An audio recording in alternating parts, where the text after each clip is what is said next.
2022년 대선 차별과 불평등을 넘어 사회연대의 큰 길로라는 취지의 슬로건으로 문재인 정부의 노동정책 평가와 새 정부의 노동정책 과제에 대해서 토론하는 토론회를 갖게 되었습니다. 6개 지난 5월 3일 울산 지역 토론회를 시작으로 해서 오늘 마지막 6개 권역별 지역 서울 토론회를 동지 여러분들의 힘찬 박수로 시작하도록 하겠습니다. 네, 모두 자리에서 일어서 주시기 바랍니다. 이 땅의 민주화와 노동자들의 보다 나은 삶을 위해 투쟁하시다 산화해 가신 선배 민주노동열사들에 대한 묵념이 있겠습니다. 일동 묵념.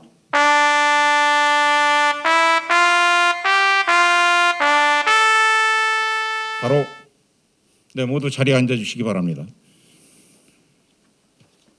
네, 오늘 우리 행사를 축하해 주시기 위해서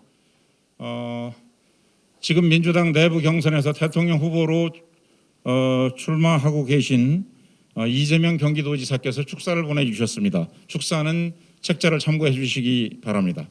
오늘 두 분의 인사 말씀을 토론회 전에 듣기로 되어 있었는데요. 우리 사회연대 포럼에 지금까지의 지도위원으로 우리를 지도해 주셨고 이번 6개 권역 토론회를 직접 참여하시면서 발제를 해 주셨었던 우리 이목희 지도위원님께서 이 자리에 참여하고 계신데요. 이목희 지도위원님을 모셔서 인사 말씀 듣도록 하겠습니다. 힘찬 박수 부탁드립니다.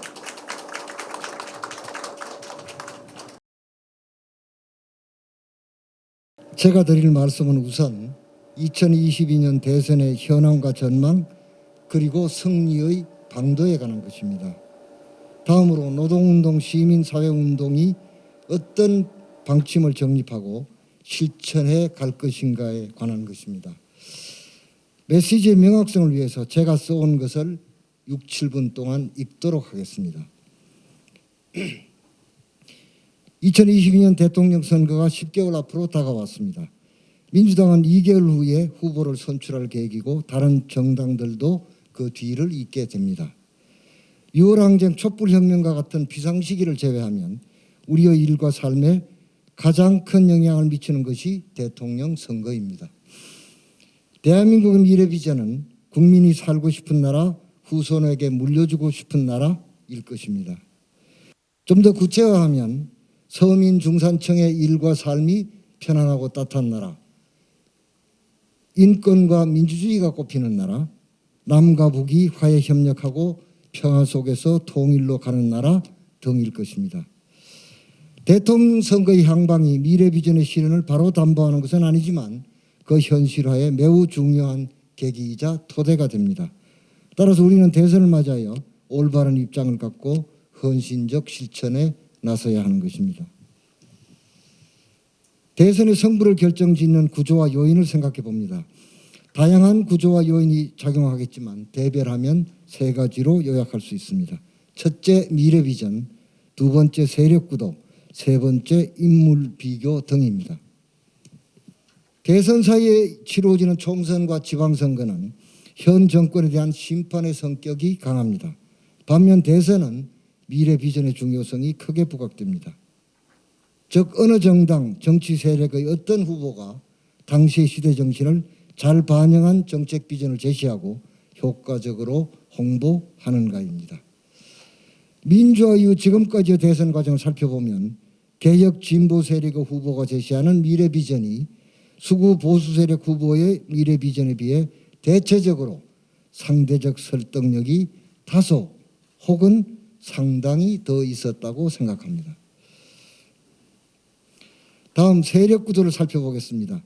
현재 개혁 진보 세력 대 수구 보수 세력의 구도는 52대 48 또는 51대 49 정도로 추정됩니다. 이에는 전제 조건이 있습니다. 첫째, 부동산 가격의 중기적 상대적 안정. 두 번째, 연말 코로나19 집단 면역의 선진국 수준 성공이 그것들입니다.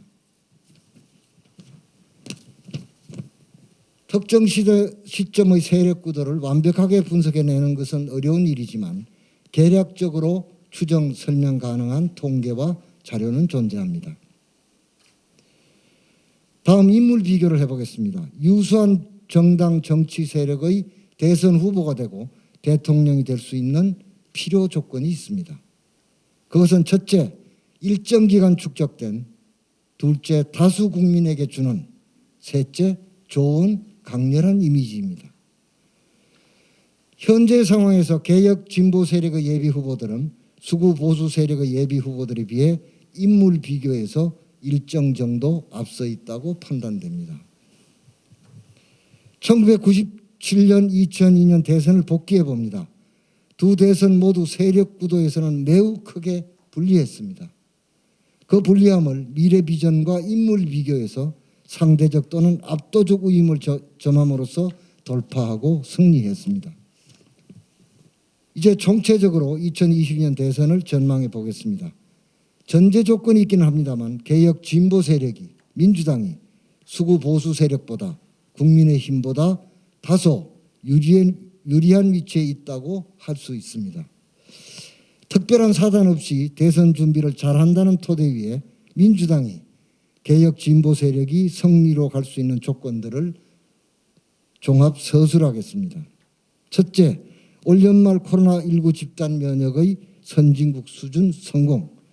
둘째, 부동산 가격, 집값의 중기적 올 연말 내년 초 상대적 안정. 셋째, 대통령과의 차별화 시도 예방. 넷째, 대선 후보 경선 과정의 공정하고 민주적인 관리. 다섯째, 민주당 송영길 대표 등의 반대선 반당적 은행 통제 등입니다. 2022년 대선을 맞아 사회연대 포럼을 포함하여 노동시민사회운동은 어떤 입장으로 열심히 활동할 것인가 생각해 봅니다. 우선 입장 결정의 기본 원칙입니다. 첫째, 후보의 비전이 시대 정신을 잘 담고 있는가. 둘째, 당선 가능한가. 셋째, 노동운동, 시민사회운동의 정치 세력화에 도움될 수 있는가입니다. 결정된 입장을 기초해서 우리는 능력과 노력을 다해 활동해야 합니다. 노동사회 부문을 중심으로 정책 비전 수립에 기여하는 정책활동, 선거인단 모집, 지지세력 확대 등 조직활동, 노동시민사회계에 특화된 선전 홍보활동 등을 열심히 해야 합니다. 앞으로 우리는 혼신의 노력을 다해 대선 승리에 기여함으로써 이 나라의 미래 비전 실현에 큰 진전이 있도록 해야 하겠습니다. 함께 이번 대선이 노동운동, 시민사회운동의 정치 세력화에도 유의미한 전진이 이룩되는 계기가 되기를 바랍니다. 여러분 고맙습니다.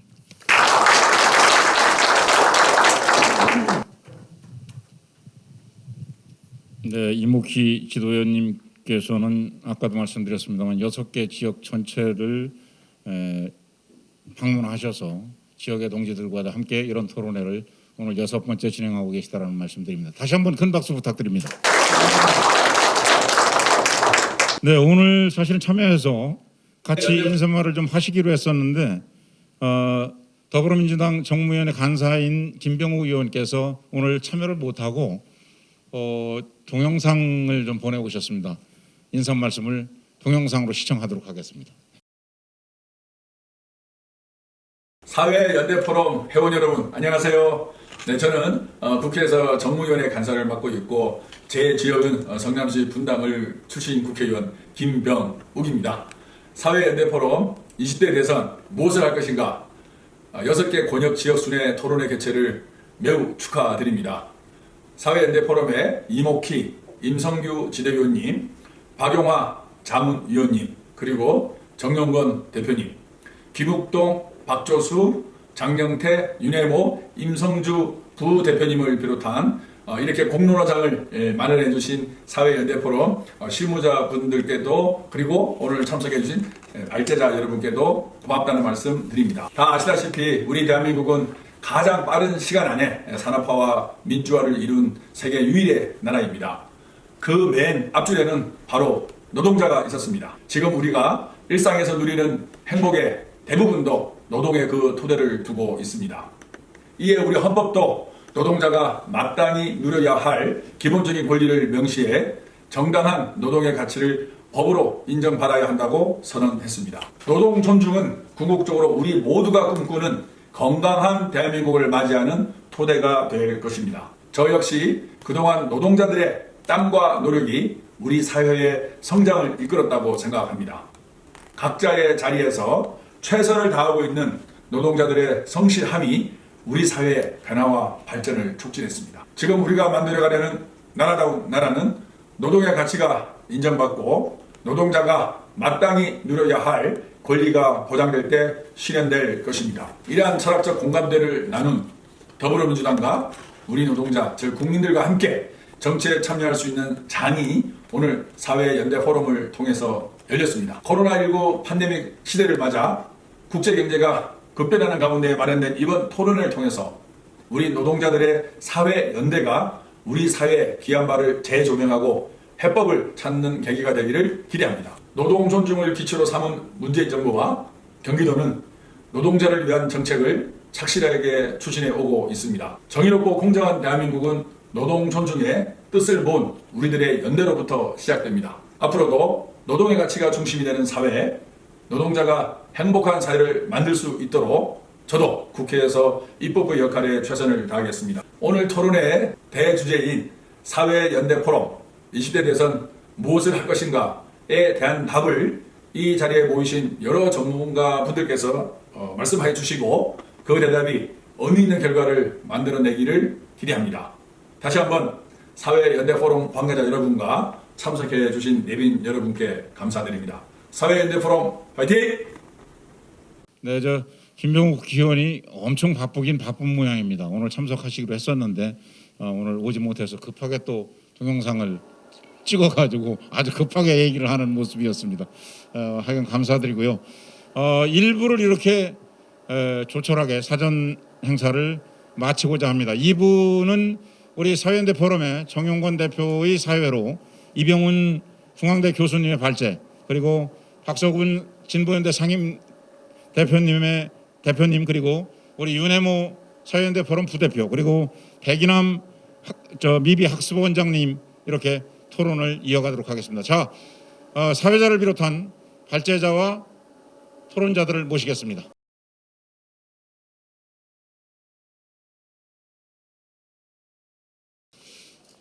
이부 토론의 사회를 맡은 사회연대 포럼 대표를 맡고 있는 정용건입니다. 1부 사회에서 고생하신 우리 박조수 부대표님께 박수 부탁드리겠습니다.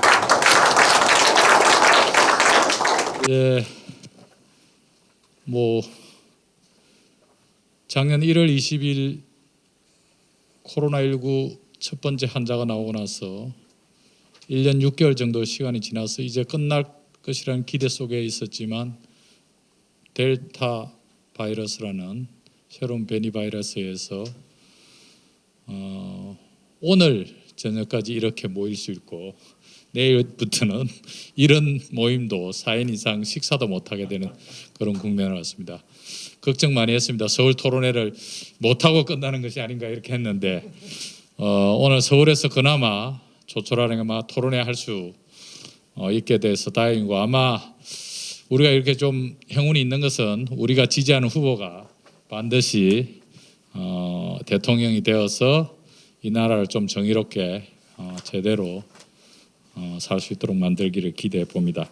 자, 토론 시작하기 전에 먼저 발제하시고 토론하시는 분들 소개드리겠습니다. 먼저 발제자 있습니다. 학교 강당에서 그리고 현장에서 이론뿐만 아니고 다양한 정부의 정책과 실천적으로 많은 일들을 하고 계십니다. 우리 중앙대의 이병훈 교수님 박수로 모시겠습니다. 토론은 세 분을 모셨는데요. 정규직 그리고 미비 비정규직 대표성을 가진 조직, 그리고 사실은 우리 운동에서 이제 큰 어르신으로서 모든 현장에 지금도 여전히 얼굴을 내면서 실천하고 계십니다. 우리 한국진보연대 대표를 맡고 계시는 박서훈 대표님 박수로 모시겠습니다. 사실은 오늘 토론에 다른 토론자는 금속노조 현대자동차 지부의 이상수 지부장이 하기로 됐습니다. 그런데 아시다시피 노사 간의 교섭이 결렬이 된 상태고 조정 신청하고 긴급 쟁대회의가 열린 상황입니다. 그런데 작년 코로나 전국에서 어려운 상황에서 전체 노동자들의 진전을 위해서 임금 협상도 양보하는 교섭일 개각을 만들고 또 사회연대 전략의 실천을 위해서 울산에서 자동차 부분수한 노동자 전체 실업기금도 만들고 역할을 대단히 많이 하고 있습니다. 우리 현대자동차 집행 노조를 대표해서 윤해모 전 현대자동차 지부장님께서 오셨습니다. 박수 부탁드립니다. 울산에서 급하게 올라오셨습니다.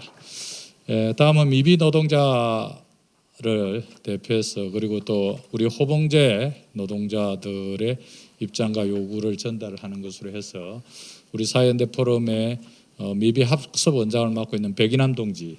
박수로 모시겠습니다.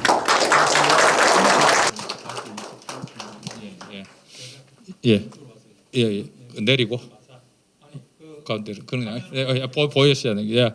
자 그러면은 발제는 20분 정도 하고 토론은 10분 정도로 해가지고 가도록 하겠습니다. 자 박수로 우리 이병헌 교수님 모시겠습니다.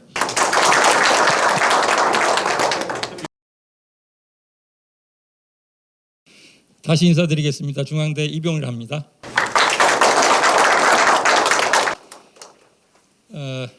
오늘 사회연대 포럼에 제가 그 서울 토론회 이제 발제를 한다고 요청을 받았고요.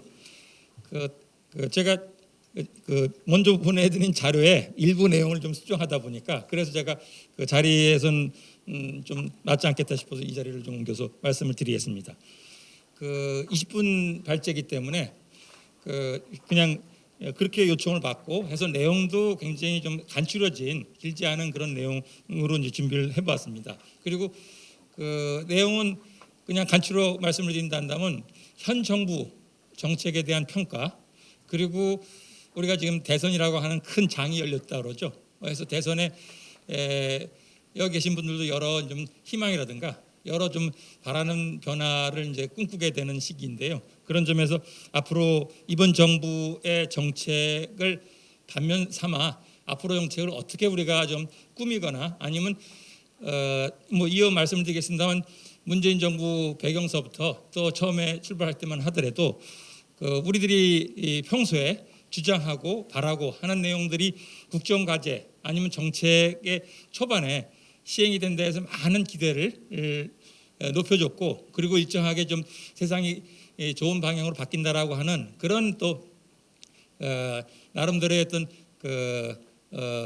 좀 그 당시는 상당히 좀 낙관적인 아니면 긍정적으로 세상 변화에 대한 그런 생각이나 의견들을 좀 가질 때도 있었는데요. 그 이외에 이러저러하게 제가 표현하기를 정책 변질이라고 하는 그런 과정을 거쳤다라고 하다 보니까 그런 문재인 정부의 4년여를 지나는 그 시점에서 좀 돌아보는 나름대로의 좀 평가가 이후 정부를 우리가 준비하거나 아니면 새롭게 좀 모색하는 데 있어서 여러 가지 좀 따져볼 점이 있지 않을까라는 점으로 해가지고 그런 점이 이제 과제를 살펴보는 식으로 말씀을 드려보겠습니다. 그다음 장을 저 앞에 있나요?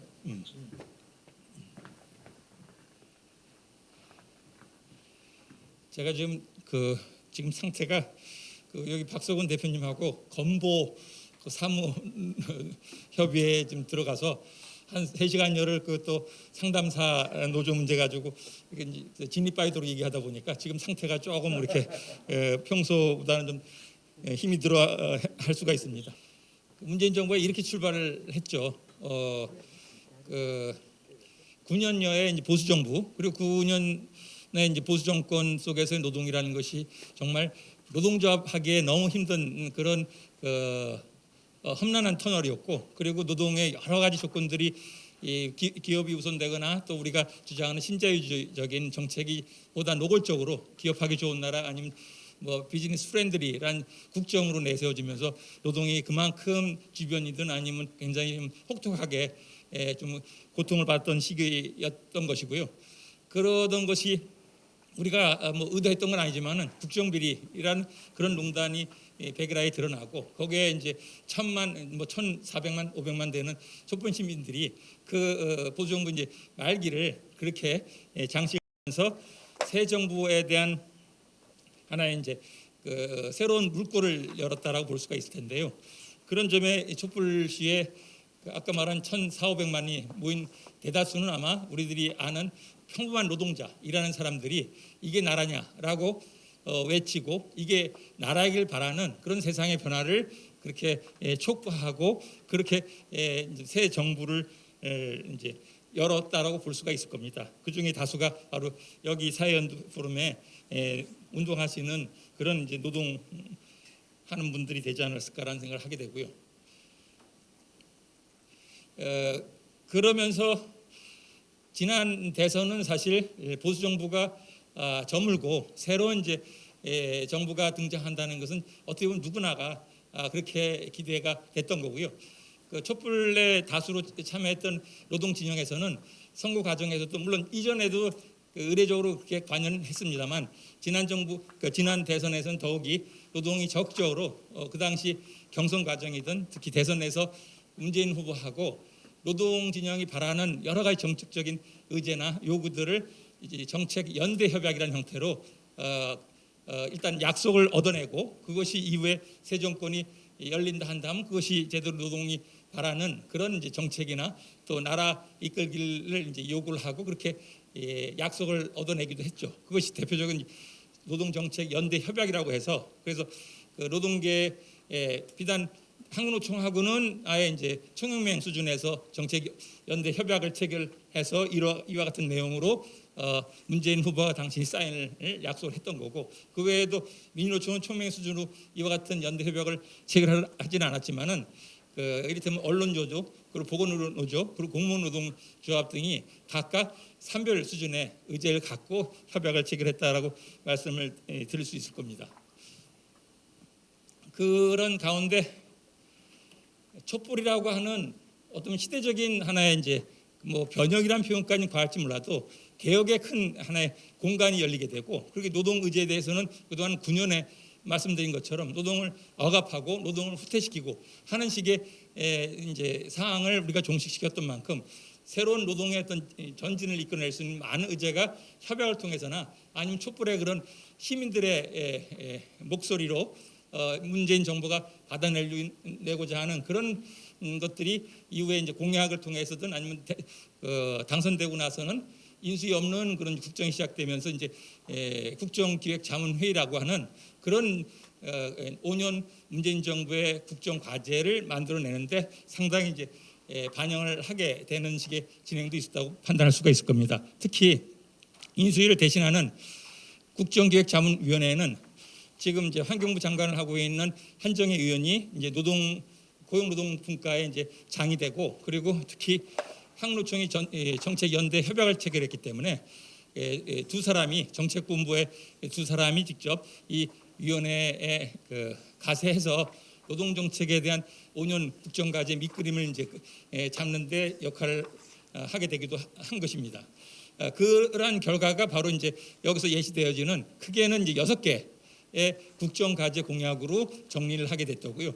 그리고 이 외에도 이 6개는 이제 고용노동부 소관의 국정과제를 정리해서 보여드리는 거고 그 외에 이제 기재부에서 노동과 관련돼서는 성과용 문제 폐기, 비정규직 전환 그리고 일자리 친화적인 특히 사회적 가치라고 하는 그동안 이제 노동계에서 사회 공공성이라는 것을 문제식으로 이제 새롭게 내건 슬로건이 사회적 가치라고 하는 그런 기준 원칙을 제시하면서 공공기관에 대한 여러 가지 좀 저희들이 바라는 전향적인 변화를 또 하고 또 거기에 따른 경영평가를 공공기관을 이제 평가하는 그런 지침까지 마련하기도 했고 그리고 지난 또 다른 이제 국정과제 노동이사제 경영창가에 대한 것을 공공기관부터 먼저 시행을 한다라고 하는 것을 국정과제로 제시하고 제가 이제 참여했던 형산호의 공공기관위원회에서 이제 노동이사제에 대한 합의를 이끌어내기도 했던 것이죠. 그런 내용에 대해서 이제 2017년 7월인가 8월에 발표된 그 문재인 정부 5년의 국정과제가 이와 같이 고용노동 영역에서 제시가 됐던 것이고, 그것을 한 2년 지나는 시점에서 민주노총이 평가를 했을 때 나름대로 이 시기만 하더라도 국정과제 대선공약과 국정과제 나름대로 이제 이행이 일부는 좀 문제가 있다 하더라도 전반적으로 긍정적으로 진행이 되는 것으로 평가가 되기도 했습니다. 이때만 하더라도 제가 말씀드린 것처럼 초기에 촛불 그리고 문재인 정부의 나름대로 좀 노동에 있어서 진보적인 그런 국정과제나 정책이 제대로 좀 진행이 된다라는 그런 이제 좀 더 호의적이거나 아니면 굉장히 긍정적인 평가가 따라 진행이 됐던 그런 시기이라고도 볼 수가 있는데요. 그 내용에 있어서 그 시간을 좀 더 연장해서 최근 그러니까 올해 2021년 기준 4년이 지난 시점으로 다시 고용노동부 기준으로 이 6대 과제가 어떻게 이행이 되는가를 살펴보면은 나름대로 또 이제 정부는 자기가 한 일이기 때문에 뭐 자화자찬일 수도 있고 나름대로 이제 거기서는 그 근거를 제시하면서 이와 같이 노력을 했고 이런 진적이나 실적을 거뒀다라고 또 발표하기도 하더라고요. 해서 그 뭐 일자리 관련해서는 위원회 설치서부터 각각 광주 모델이라든가 공공부문 일자리 같은 경우에도 80만 개의 국정 목표에 이제 정책 목표에 대해서 53만 개를 이미 창출했고 남은 기간은 또 나머지 30만 개를 이렇게 계속 창출하도록 노력하겠다라는 것부터 그리고 성연령 등등의 맞춤 일자리에 대해서도 청년, 여성, 중장년에 대해서 이런 식의 정책을 시행을 했다라고 이제 얘기가 되고 그리고 일자리 안전망에 대해서는 일단 고용보험을 확충하거나 아니면 한국형 실업부조로 국민 취업 지원 제도 시행 그리고 뭐 퇴직 연금이 중소기업 같은 경우에 또 사각지대였던 것을 그렇게 확대를 하는 식의 내용도 또 고용노동부의 보고에 따르면 나름대로 이제 진행이 된 걸로 실적으로 이렇게 제시를 합니다. 그리고 노동종류 사회에 대해서는 한국형 사회적 대화 기구를 만든다라는 것을 기존의 노사정위원회에서 경선의라는 거는 탈바꿈이 되고 그 안에는 의제 또 연령 계층별 그런 정책 협의나 위원회를 구성 운영을 하겠다는 것도 제시가 되고요.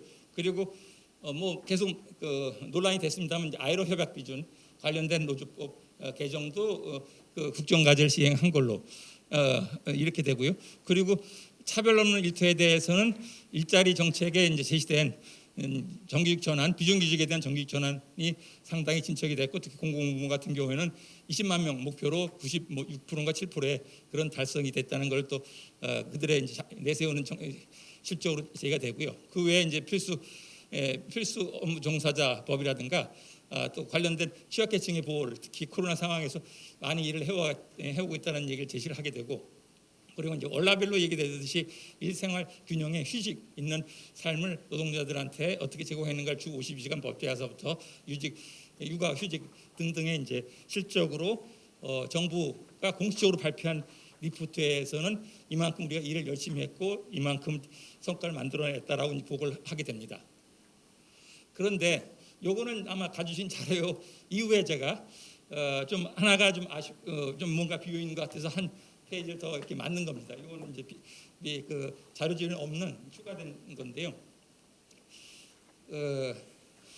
이렇게 열심히 하고 이렇게 진전을 만들었다고 하는데 제가 특히 노동을 공부하는 사람으로서 뭔가 좀 허전하고 저 얘기를 있는 고지굿대로 그렇게 우리가 열심히 한 성과를 그냥 박수치고 A 학점이라고 좋은 하나의 이제 만족할 만한 것으로 우리가 평가할 만할지라는 식으로 돌아보다 보면은 여러 가지 것들이 좀 한번 다시 되짚어 보는 식으로 얘기를 좀 해보게 됩니다.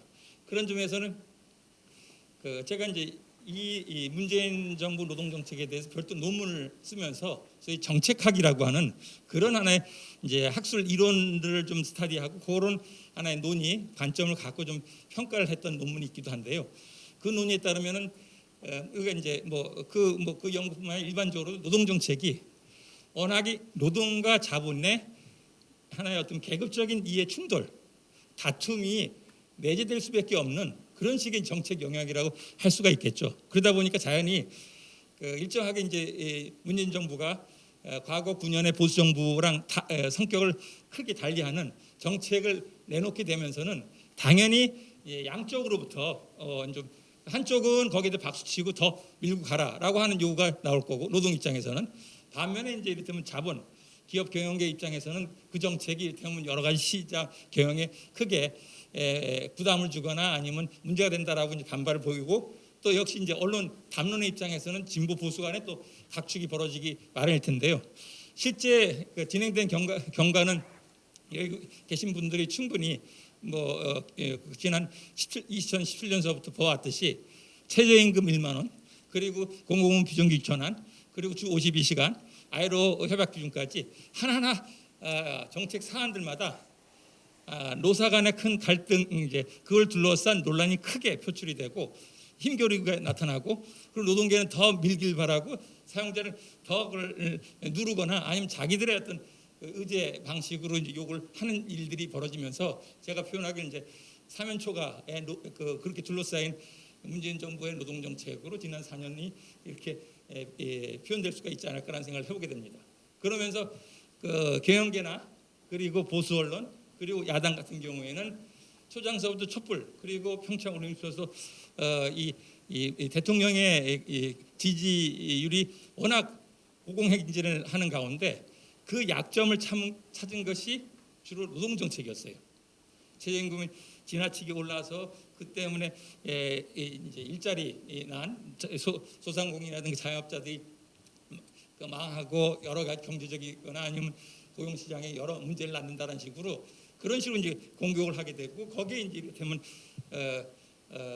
야당 보수 언론 그리고 경영계가 현 정부 특히 노동 정책을 흔들고 비트는 그런 식의 이제 공격이 주로 오면서 문재인표 노동 정책이 나라를 이렇게 망치고 있다. 경제 일자리에 대해서 크게 위기를 자초하는 정책이라는 식으로 규정하고 그렇게 최저임금서부터 흔들거나 아니면 여러 가지 정책 궤도를 바꾸게끔 강요하는 그런 식의 시도가 있었던 반면에 노동계는 초반에는 말씀드린 것처럼 잘하고 있고 그래서 지지하고 그리고 더 잘하자라고 하는 식으로 이제 기대를 갖고 이제 바라보던 것이 그 과정에 대표적으로 경선의회 민주노총이 직접 참여해서 노사정위원회에서 경선의회 만들기까지는 그런 우호적인 분위기가 이제 진행이 됐던 걸 기억하실 겁니다.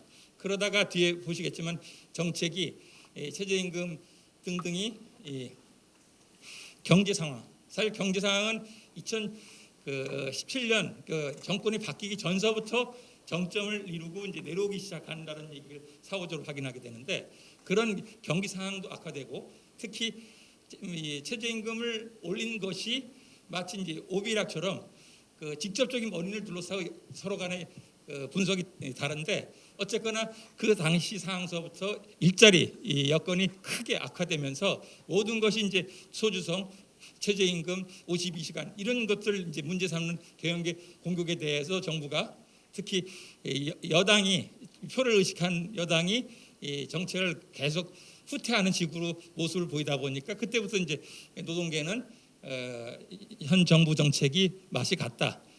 참여정부랑 마찬가지 현 정부도 또 이제 스스로 손바닥을 뒤집는다라고 하는 식의 이제 불신이라든가 반발 그리고 이제 이 상황이 최근에는 이제 총파업까지 현 정부에 대한 반대 투쟁까지 이르는 식으로 이제 오게 됩니다. 그런데 그것을 왜 국정과제를 충실히 이행하고 있다라고 실적을 발표하긴 하는데 말씀드린 것처럼 그것에 대해서 저도 이제 같은 공부하는 사람이 일정한 하나의 위치, 시각을 갖고 평가를 하기 마련일 텐데요.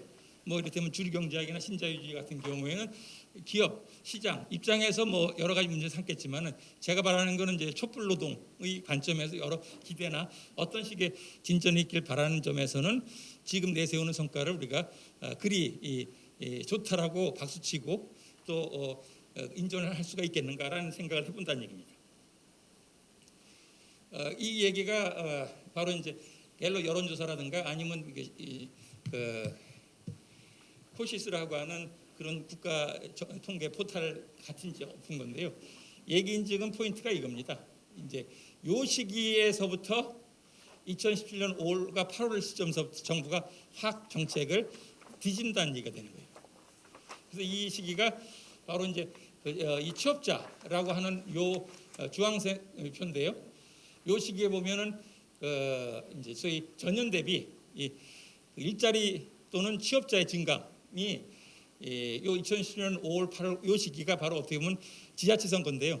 그래서 한쪽의 일부의 사람들은 지자체 선거에서 완승을 할 걸로 기대하고 완승이 되면은 오히려 2011년에 이제 인수위 없었던 정부인 만큼 좀 더 개혁의 힘을 그때서부터 드라이브를 걸어가지고 여러 가지 좀 더 본격적인 그런 문재인다운 그런 개혁을 좀 할 수 있겠거니라고 기대를 했는데 웬걸 그 선거는 이겨놓고서도 지금 말씀드린 것처럼 이와 같이 일자리 문제가 심각하게 저조하고 그것을 이를테면 보수 언론이든 야당에서 공격받고 그것이 이를테면 2018년 7월 같은 경우는 고용 참사라고 하는 그런 이제 평가가 있으면서 정부 여당에서 스스로가 이제 무너지기 시작합니다. 그러면서 최저임금 또 주 52시간 등등으로 이렇게 정책을 밀어서 이런 식으로 흔들려 가지고는 이를테면 정권의 여러 가지 이제 지지 기반이라든가 해서 아무튼 이게 아닌가벼라는 식으로 정부 정책이 이제 궤도를 바뀌기 시작하고 그러면서 그때서부터는 오히려 이제 경제 살리기라든가 아니면 기업하고의 뭔가 거리를 좁히고 그쪽에 이제 요구들을 맞는 그런 이제 과거 정부랑 다를 바 없는 식으로 이제 변질이 됐다는 얘기를 하는 겁니다. 그 과정이 바로 이제 소주성을 폐기하고 그 소주성을 이끌어왔던 그런 책임자, 정책장 등등을 또 이제 교체하고 하는 일들이 함께 이루어졌다고 볼 수가 있죠.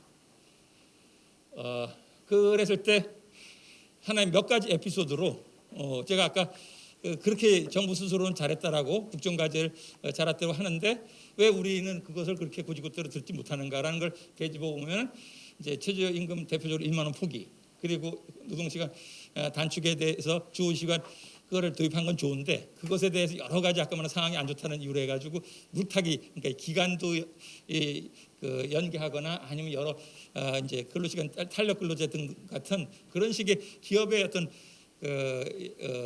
요구를 받아들여 가지고 이제 물탄다라고 여러 가지 제도를 좀 완화시킨다는 얘기라든가 비정규 전환 같은 경우에는 대표로 이제 제로 시대 선언 뻥하고 거기에 실제 전환이 된 사람들의 여러 처우를 해당 기관한테 특히 정규직들이 연대를 통해서 풀려고 하는 그런 식으로 어떻게 보면 너무 이제 정부로서는 손 안 대고 코 푸는 식으로 정책을 하다 보니까 사후적으로 이행하고 나서 노노 갈등이 벌어지거나 아니면 공무지로 집단적인 이제 갈등이 표출되는 상황이 좀 나타나고 있다고 볼 수가 있는 거고요. 아이로 협약 비중 같은 경우에도 아까 근로시간 단축이라든가 아니면 최저임금 같이 협약 비준을 하는 것이 국제적으로 요구받는 거고 그런 식으로 제도 개선하면 되는 건데 거기에 또 노사관계에 너무 노동적인 힘을 싣는다라는 식의 경영계 요구에 맞춰가지고 또 거기에 또 다른 물을 타면서 경영계가 요구하는 그런 노조법에 이제 여러 가지 좀 물을 흐르는 그런 법 개정으로 또 이어지게 되고 그리고 경사노위 있습니다만 말 그대로 한국형 사회적 대화기구를 만들라고 국정과제를 할 때는 이전의 노사정위원회 같은 그런 정부의 어떤 들러리나 아니면 정책적으로 이용되는 것이 아니라 순수한 의미의 노사 간에 제대로 정책 교섭을 하고 대화의 어떤 합의로 이끌어낼 수 있는 결과로 이끌어내지 못하고 과거의 이제 방식으로 되풀이되는 형태로 그치지 않았는가라는 얘기를 하게 되고 그 외에 국정과제 이제 원론적인 목표는 세웠습니다만 워낙 여기저기 사람이 죽는다는 일로 해서 중대재해처벌법이라는 것을 또 몇 사람이 그냥 겨울 내에 단식하고 고생하면서 그것이 국회에서 법을 통과 그 소중한 청년들의 죽음이 이제 그 부모들의 이제 고생으로 해가지고 법을 어렵게 만들었는데 역시 굉장히 누더기로 맞는다 하면서 우리가 갖고 있는 기대에 못 미치는 일들을 보게 됩니다. 그랬을 때 그럼 왜 이런 일들이 벌어졌을까라는 것을 한번 따져보게 되고 반면교사 3단 얘기는 이런 일을 앞으로 정부에서는 되풀이지 않았으면 좋겠다라는 식의 메시지가 오늘 제가 드리는 말씀인데요. 그래서 준비되지 않은 정책이었다. 워낙 예정보다 장미 대선으로 조기에 이루어진다는 측면도 그러니까 대선에 여러 가지 인수위가 없었다는 거라든가 그 과정에 노동 정책을 차분하게 준비를 하지 못하는 그런 식의 이제 정책이 문제가 될 거고요. 두 번째는 그래서 제가 이제 간추려 얘기하면은 뭔가 정책이 우리가 바라는 바를 좀 실현이 되려면 단순히 공약으로 세일즈를 하거나 하는 게 아니라 그런 공약을 지키고 그리고 세상을 바꾸는 형태로 이행이 되려 한다면 몇 가지 기준이 필요할 것 같아요. 그것이 결국은 리더와 그 일을 끌어가는 사람, 팀의 사람들이 중요할 거고요. 그 사람은 바로 이러한 개혁을 노동존중, 노동존중이라는 철학을 분명히 자기의 지향성으로 좌표로 갖고 그거를 이룰 수 있는 정책 대안을 이제 만들어낸 정책 대안을 현실로 이끌어낼 수 있는 집행 전략을 갖출 수 있는 사람. 그래서 사람이 이 세 가지 철학과 정책과 전략을 하나의 패키지로 몸을 담고 있을 때 비로소 이제 그 세상에 제대로 된 변화가 나타나지 않을까라는 생각을 해보게 되는데, 그러기에는 정책도 어설펐고, 그러니까 뻥착과 같은 제로시대 선언이라든가 아니면 최저임금이라는 것이 가긴 가는데 그것을 한때는 무리하게, 한때는 또 상황이 안 좋다 해가지고 뭐 1% 2%를 낮추고 하는 식의 널뛰게 이런 정책이 된 걸로 평가를 하게 된다는 얘기다. 그리고 그런 정책을 한 사람은 결국 이제 그 사람이 준비도 안 됐고 뒤에 말씀드린 것처럼 철학이라든가 지금 말씀 하나의 그거를 제대로 실현시킬 수 있는 그런 하나의 전략적인 역량이라는 것도 굉장히 미흡하지 않는다는 식의 얘기를 좀 혹독하게 평가한다면 좀 따져보게 된다는 얘기가 되는 거고요. 그러다 보니까 이제 앞으로 이제 새 정부 얘기는 한 2장으로 이제 정리하게 되는데요. 제가 마침 또 관여를 하게 되고 해서 현재 지금 좀 조금은 지금 덜 숙성된 형태로 이제 이런 정도로 좀 구상을 한다는 말씀을 드리는 겁니다.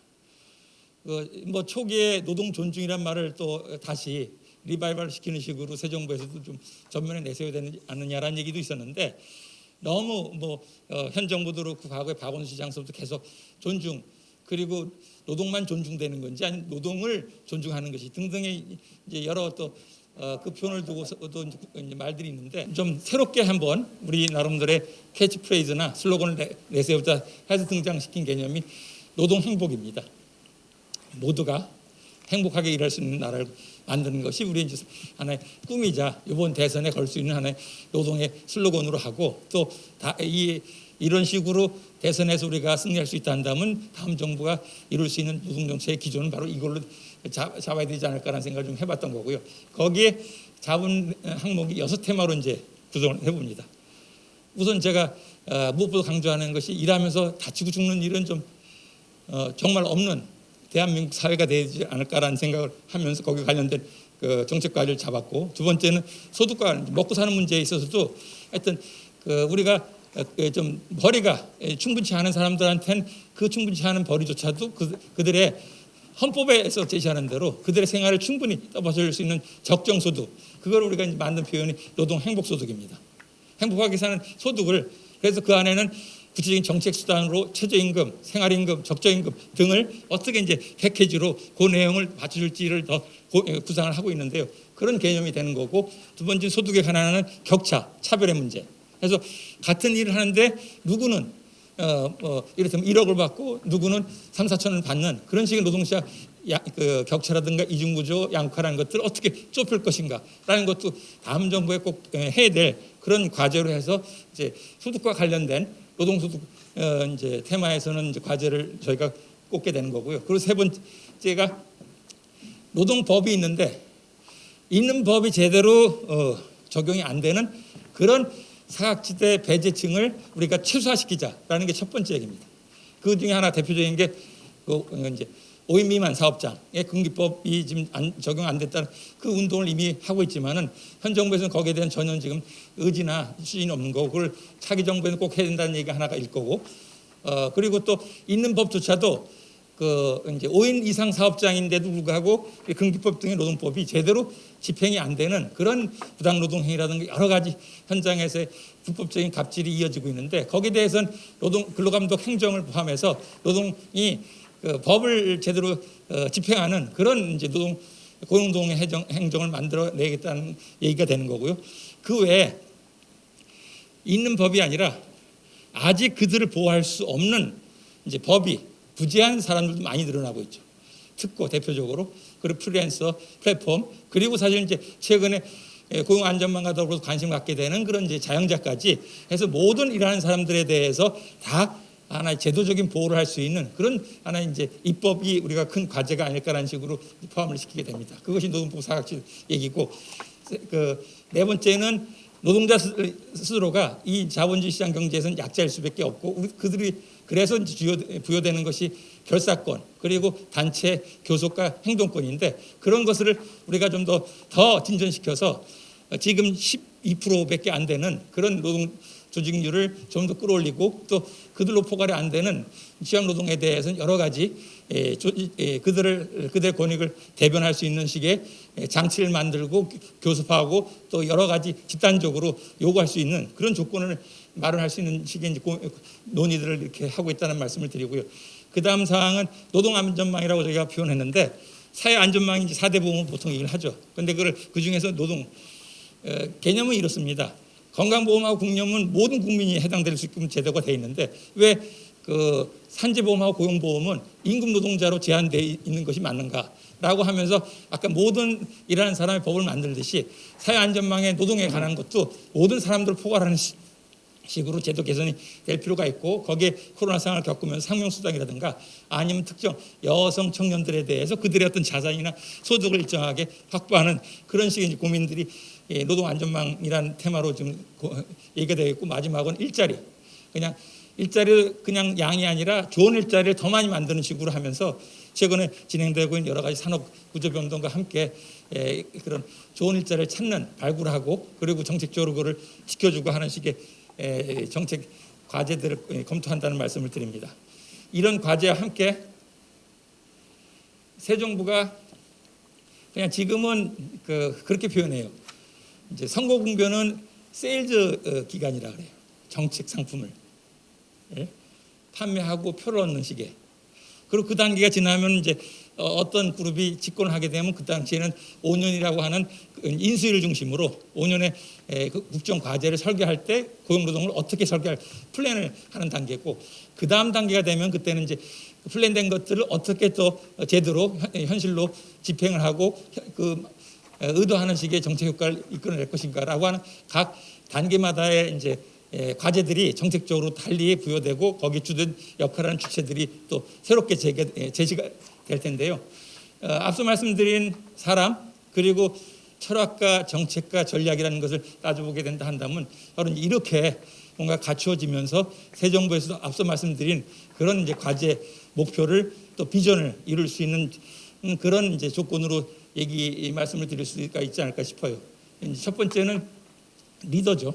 근데 지금 이제 우리가 이제 모시려고 하는 우리 이재명 지사라는 분이 아무튼 이런 철학을 분명히 좀 잘 갖추고 계셔야 되는데, 아무튼 저희들이 또 과외시키거나 공부시킬 부분도 있을 거고 하면서 아무튼 바라건대는 그분이 노동 행복에 대해서 분명한 철학과 의지를 갖고 5년에 자기 이제 되는 것도 중요하고 되고 나서도 그런 식의 나라를 이끌어 줄 수 있게끔 되는가. 근데 문제는 선한 사람만 믿고, 그러다가 우리가 또 몇 차례 노동인권 변호사 두 분 대통령한테 우리가 그동안에 이제 뭐 참여정부가 그렇고 이번 정부도 그렇고 좋은 사람들인데, 근데 실제 집권하고 나서는 노동하고는 또 거리 두거나 아니면 등 돌리는 일을 경험하다 보니까 그런 일들을 막으려 한다면, 저는 노동이 확실히 지분을 갖고 이분이 누군가 아무튼 우리가 바라는 사람이 대통령이 돼서도 노동을 의식하고 노동과 같이 이 국정을 끌어나간다라고 하는 그런 식의 조건을 좀 갖추는 게 필요하지 않을까 싶고, 그런 점에서 오늘 같은 이런 자리에 여기 계신 분들이 힘있게 표와 또 힘있게 그분하고의 관계 설정을 좀 하는 게 중요하지 않을까 생각합니다. 공부하는 사람이 또 맺는 관계랑 별도로 현장의 조직을 기반으로 해서 현재 푸시도 하고, 그리고 또 일정하게 문제 있을 때는 또 견제도 하고 하는 그런 식의 일이 필요하다고 생각되고요. 그 다음에는 정책이겠죠.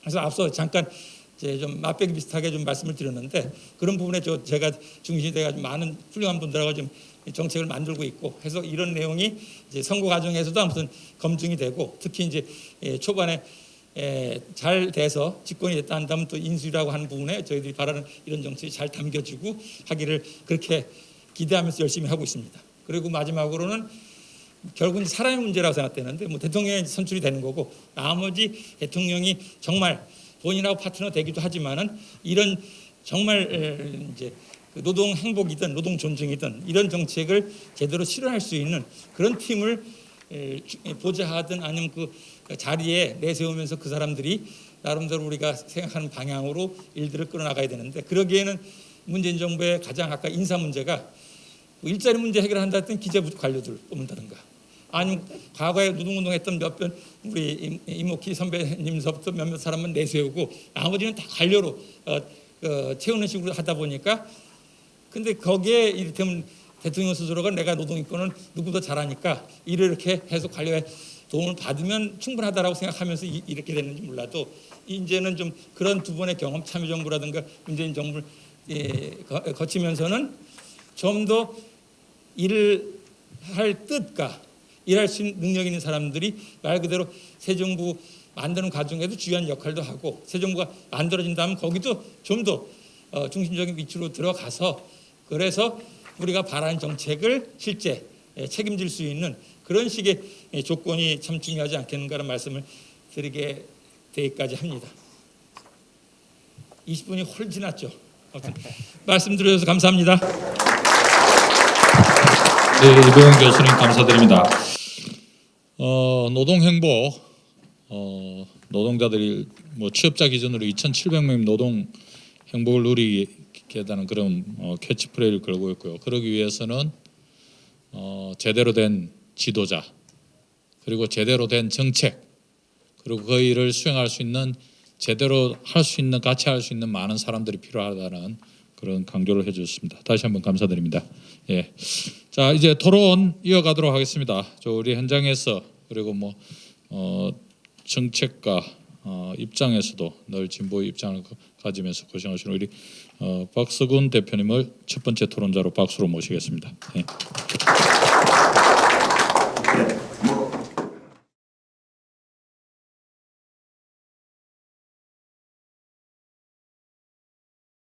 뭐 10분 정도 토론하는 거니까 요약해서 할 수밖에 없습니다. 예. 그래서 제가 토론이 문재인 정부 노동정책 평가 부분이 한 파트고요. 차기 정부 노동정책의 과제, 이게 이제 한 파트가 되겠습니다. 평가를 하는 이유는 앞으로 잘하자는 이야기입니다. 그 뭐 복고적으로 그 야단치는 게 목표가 아니고요.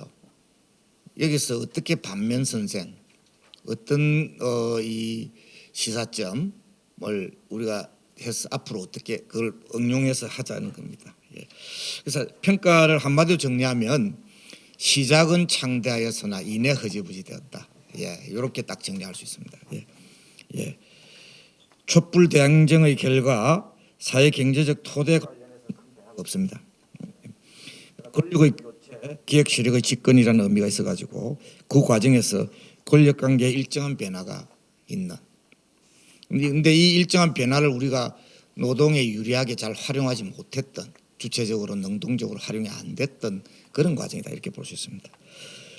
그 적폐청산, 박근혜 친위 세력이 몰락되고, 그래서 꼴통 보수 주도의 사회 분위기 일정한 변화가 생긴 것도 사실입니다. 이것도 굉장히 유념해서 봐야 됩니다. 하나도 변화가 없다 이런 이야기하는 건 굉장히 헛발질하는 이야기죠. 예, 그런 거다. 그리고 촛불 항쟁 이후의 중요한 변화. 저는 뭐 제일 큰 변화가 아마 미투 위드입니다. 원래 뭐 미투가 미국에서 시작돼 가지고 뭐 전 세계를 돌아가지고 한국까지 왔는데, 전 세계적으로 가장 그 효과를 말하자면 영향을 크게 큰 변화를 만드는 데 한국이다, 이렇게 저는 생각합니다. 한국이 그렇게 큰 변화를 만들 수 있었던 큰 이유는 촛불 항쟁이다. 촛불 항쟁의 흐름을 타고 남들 투쟁들이 적절하게 잘 역할을 해서 결과적으로 한국 사회에 뭐 아직까지는 미진한 점이 많이 있긴 하지만 그러나 상당한 정도의 변화를 만들어가고 있는, 현재도 만들어가고 있는 거죠. 예. 물론 이 과정에서 엄청난 희생들도 있고 뭐 그렇지만 최소한 그 핏값이 헛되지 않게 그렇게 되어가고 있다. 이 좀 굉장히 큰 촛불 항쟁이 제일 큰 성과다, 저는 그렇게 생각합니다. 두 번째, 갑질과 차별을 추구하는 사회적 캠페인. 이건 좀 대담한 아직도 현재 진행이. 예. 좀 앞으로 본격적으로 바람을 일으켜가지고 해야 되는 그런 역할이 아닌가 생각합니다. 비정규직 노조의 설립 확산, 이것도 굉장히 중요합니다.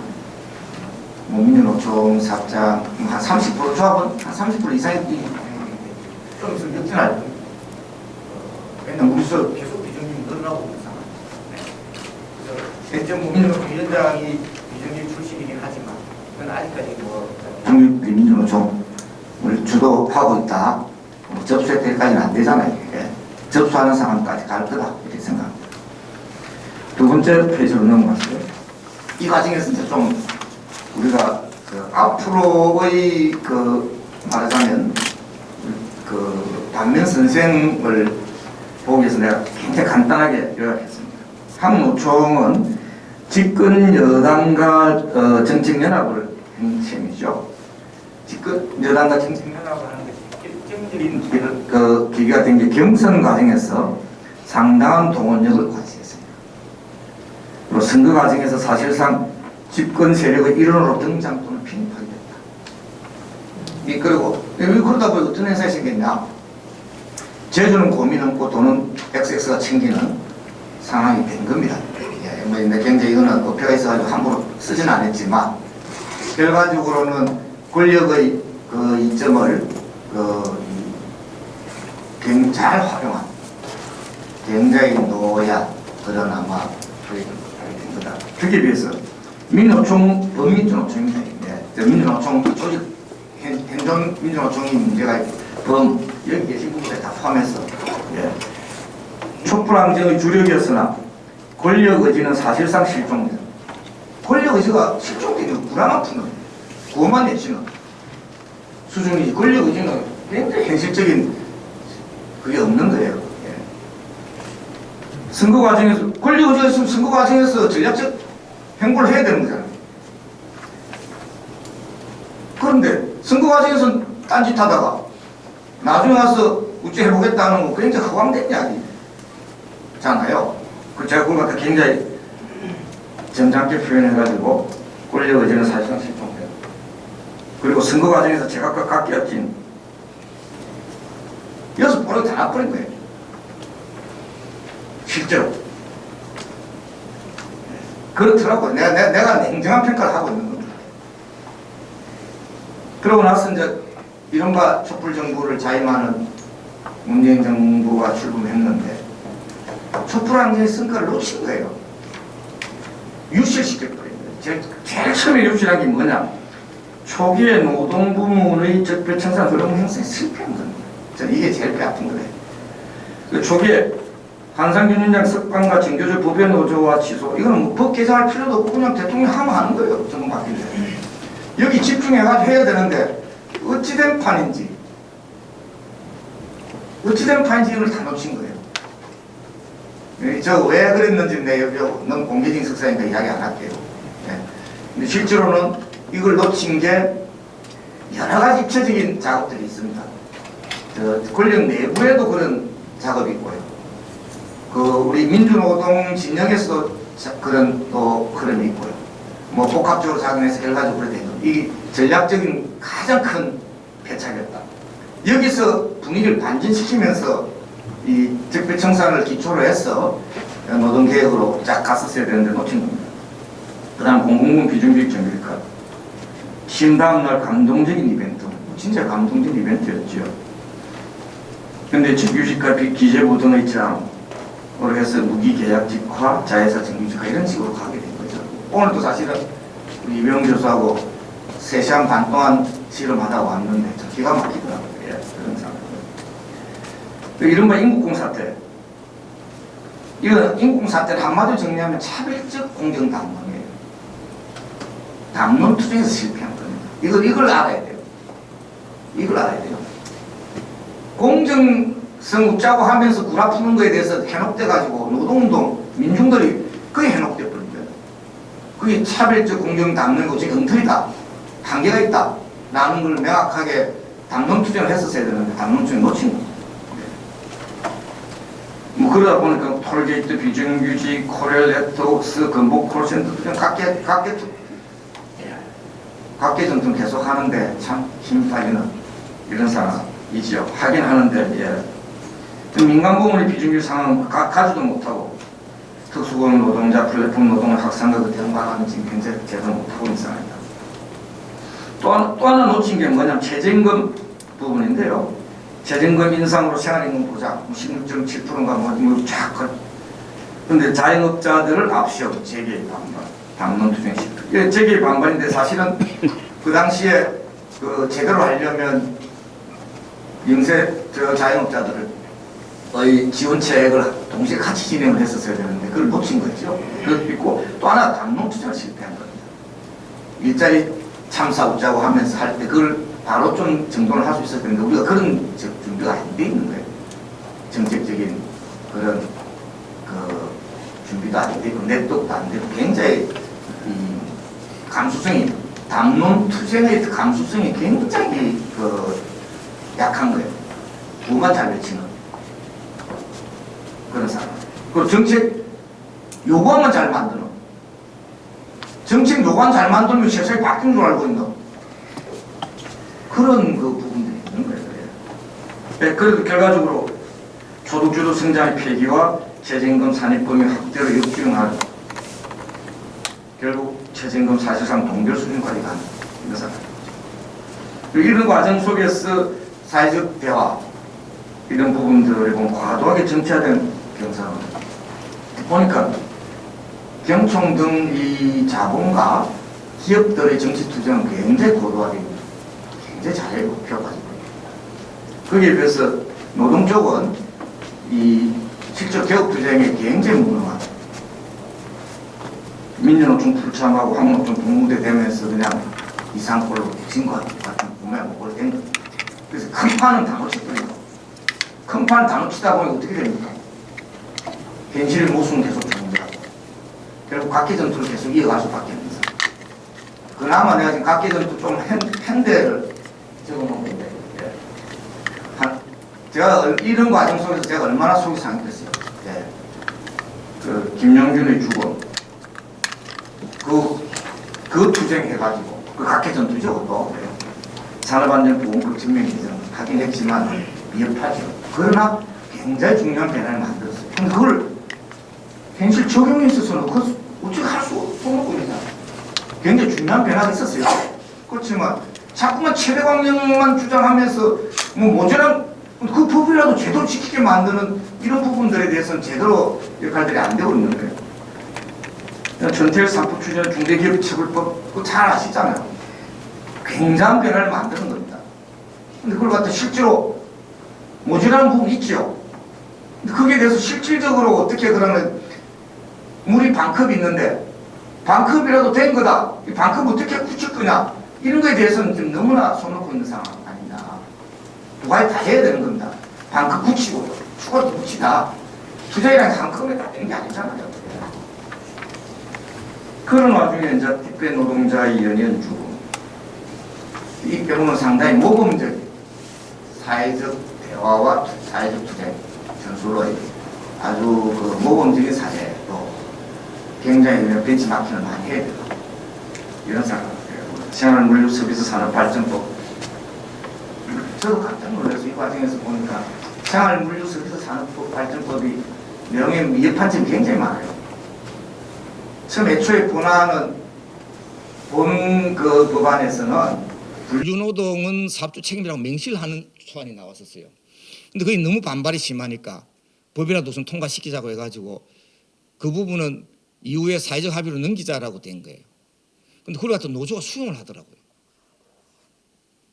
노조가 생활물류서비스 산업발전법을 통과시키고 그 다음에 택배 사회적 합의 1차, 2차 간 거는 잘 아시잖아요. 그 결국은 분류작업을 사람들 책임으로 돌리잖아요. 이 과정에 대해서 굉장히 저도 좀 관여했어요. 제가 사회적 합의를 하자, 사회적 교섭 논의를 하자라고 제안을 뭐 적극적으로 나서서 하고 뭐 이런저런 작업하고 제가 대표로 가서 협상도 하고 막 이랬어요. 온갖 짓을 다 했는데 근데 어쨌든 해서 방선거 하나를 만드는 거예요. 변화를. 그래서 앞으로 이런 부분들은 사회적 합의나 산별교섭이나 이런 부분들이 중앙 중심의 그런 이 합의, 경총인이 뭐 중앙에 뭐 이런 경제단체들 끼고 하는 거 X, 한국노총 민주노총 끼는 거 X, 그런 게 아니고 구체적인 당사자들끼리 판을 만들어가는 방식으로 그렇게 소업종, 지역별 또 구체적인 사안을 놓고 가는 이런 방식으로 실사구시로 가야 된다. 이 사회적 합의 전술이라는 게 굉장히 과도하게 정치화되고 과도하게 이 뭐라고 합니까 고정관념이 돼가지고 일종의 하나의 주술처럼 돼가지고 하나는 주술 맞다고 하고 하나는 주술 안 맞다고 하고 둘 다 틀린 거예요. 예, 둘 다 틀렸다 이렇게 생각합니다. 현재 끝났다 이거는. 그보다는 실사구시하면서 구체화된 구체적 현안을 갖고 함께 해결해가는 아마 이런 방식으로 가야 되지 않나 생각합니다. 그러니까 이야기하다 보니 시간이 많이 갔거든요. 예. 그 다음에 이제 이후에 그럼 어떤 새 정권의 경제 노동 정책 어떻게 되냐 해서 지난 한 2달 정도 5월 초부터 우리 여기 사회연대 포럼 주요 인사들까지 같이 참여하는 다양한 그룹들이 다 참여해가지고 한 2달 동안 아주 압축적인 논의를 했어요. 논의를 해가지고 정책 과제를 이렇게 압축을 했어요. 이건 뭐 제가 제목만 썼는데 내용을 보면 아마 또 우리가 아마 이래저래 모을 수 있는 그냥 그 주장만 하는 게 요구안 잘 만드는 수준이 아니라 실질적으로 우리가 실행을 해 나가야 될 그런 내용들을 정리를 해놓은 겁니다. 나중에 자료는 이때까지 자료는 공개를 안 했는데 원래는 뭔가 좀 정책 협약이나 또는 뭐 뭔가 출범하고 웃자고 하면 그걸 가지고 이제 공개를 하려고 했는데 지금 이제 그런 게 이래저래 잘 안 되게 됐잖아요. 코로나인지 뭔지 뭐 이래가지고 그래서 적절한 방법으로 신속하게 아마 공유를 하려고 합니다. 여기에 지금 새 정부의 노동복지 왜 복지를 넣은 겁니다. 노동복지 정책 과제다 이렇게 해서 첫 번째가 좋은 일자리에서 일할 권리 비정규직 문제를 해결하자. 공정수당 그다음에 고용부담금 오남용 사업체 고용부담금 불법파견 고용어제 플랫폼 노동자 보호 그다음에 노동시장 적극적인 고용 안정성 노동시장 정책을 하자. 청년 일자리 보장제를 하자. 뭐 이런 등 자세한 내용들 보시면 비교적 고민을 한 내용들이 잘 나옵니다. 그다음에 뭐 여성 차별 안전하고 평등한 일터 조성, 그다음 산재 사망률을 OECD 평균 수준으로 하자. 이게 산업안전보건청 만들자까지 포함되어 있는 겁니다. 구호만이 아니라요. 5인 미만 사업장에 대해서 근로기준법 적용하자. 동일가치 노동 동일임금, 그다음 최저임금 인상, 실노동시간 단축, 그다음에 2-7하고 2-8이 굉장히 새로운 이야기들입니다. 2-7이 뭐냐 하면 우리나라 노조 조인율이 10% 정도 내외잖아요. 나머지 90% 어디 가 있나요? 나머지 90% 노조만 갖고는 해결이 안 되는 거예요. 그래서 이 문제에 대해서 그 작은 사업장에 대한 조직화, 복지 지원과 조직화를 연동하는 복지 지원과 조직화를 연동하는 겁니다. 그냥 조직화 해봐 잘 안 됩니다. 예, 그런 걸 하자 이런 거고요. 그다음 건설 현장을 청년이 선호하는 그런 일터로 만들기 위한 그 말하자면 지급 훈련 그리고 공정한 투명한 건설 현장 만들기 뭐 이런 것들 해서 좋은 일자리를 만들자. 일자리가 계속 부족하게 돼 있었기 때문에 일자리 만들 때 몇 군데가 없어요. 사회 서비스 내지 이런 부분을 확장하는 거 하나. 두 번째로는 생태 농업, 뭐 환경 이런 쪽 하나. 그다음에 건설 이런 부분에 좋은 일자리 만드는 뭐 몇 가지 없어요. 그런 걸 최선 극대화하자 이런 이야기입니다. 그다음 일하는 사람들의 노동상권 보장은 노동자법상 근로자 개념 확대하자. 그리고 사용자 개념 확대해서 사용자 책임, 사용업체, 원청업체 책임 의무를 강화하자. 그다음 산별교섭 촉진한 아까 이 산별교섭 촉진에 업종별, 소업종별, 지역별 뭐 이런 걸 더 중심으로 하자 이런 이야기입니다. 공공기관 교섭구조 개선하고요. 일터의 경제민주화, 경영 참가, 공동결정제 뭐 이런 부분들. 그다음 사회적 대화 활성화하자 이렇게 해서. 그다음 요 네 번째가 이제 상당히 고심 끝에 잘 정리를 한 건데요. 전 국민 기본 돌봄 보장, 그 양질의 돌봄 일자리 확대해서 돌봄 경제, 이것도 굉장히 획기적인 그런 지금 제안들을 하고 있는 겁니다. 그래서 사회 서비스원 확대를 해서 공공의 좋은 일자리 창출하고, 그 다음에 공공부문이 일자리 확대나 좋은 일자리 창출을 선도하자. 그다음 공공주도 탄소 에너지 기반 구축, 이거는 뭐 예를 들면 전력, 그다음 가스 뭐 이런 부분들 그렇게 정리하자는 거고요. 그다음에 그 국가 재정 확장 및 사회보장 예산, 그 사회보장 예산 한 30%까지 OECD 평균 정도까지 가야 되는 거 아니냐? 뭐 이렇게 지금 이야기하는 거고요. 국민 편익 확대 공공 서비스 체계 구축, 뭐 철도, 지하철 이런 공공 부분들 확장하자는 거고요. 민주적 공공기관 거분수 구축, 이게 이제 굉장히 야심적인 내용입니다. 말하자면 기재부에서 공공기관 관리를 떼서 총리실 쪽으로 갖다 넣든지 청와대 밑으로 갖다 넣든지 해서 그걸 실질적인 거분수 체계로 관료들이 와서 장난질 치는 분탕질 하지 못하게 실질적인 거분수 체계를 만들자. 이게 굉장히 야심적인 그런 저 정책입니다. 그다음 고용보험 등 이 사회보험 기본권 확장하자. 아프면 상병수당제 하자. 필수 의료 서비스 국가 책임제 하자. 그다음에 4-11도 굉장히 킬러 콘텐츠였다는 거죠. 모든 노인에게 100만 원 노후소득 확보하자. 킬러 콘텐츠가 몇 개가 있어요. 킬러 콘텐츠라는 용어는 우리나라 정영근 위원장한테 배웠는데 예를 들면 킬러 콘텐츠가 몇 가지가 있는데 돌봄 경제, 그래서 기본 돌봄제 하자. 그다음 노후소득 100만 원 하자. 그다음에 산재 사망률 3분의 1 이하로 줄이자. OECD 평균. 예를 들면 이런 등등으로 그 해서 가자. 이렇게 적극적 노동 경찰 역할 강화하자. 뭐 이런 내용도 들어가 있습니다. 여기까지가 뭐 과제는 나중에 보시면 나올 테고요. 내가 약간 소개해드린 거고요. 뭐 어떻게 할 거냐? 실현 어떻게 할 거냐? 뭐 아무리 좋은 정책 해봐야 무슨 소용이 있습니까? 응? 아름다운 그림에 불과하면 그림이 떡이 돼버리잖아요. 어떻게 실현할 거냐? 그래서 제가 요약해놨는데 진보적 노동 정책을 진보적 후보에 탑재하는 과정 필요하다. 지금 탑재를 지금 하고 있는 과제이다. 그게 핵심적으로 우리 이병 교수님이 잘 역할을 하시겠죠. 뭐 우리가 일단 논의한 거는 현장의 목소리 해가지고 이미 전달을 했습니다. 예. 그리고 좀 더 굳히기를 가야 된다 이런 거고요. 더 중요한 점은 진보적 노동 정책을 깃발 삼아서 노동자들 사이에 대세를 형성해야 되는.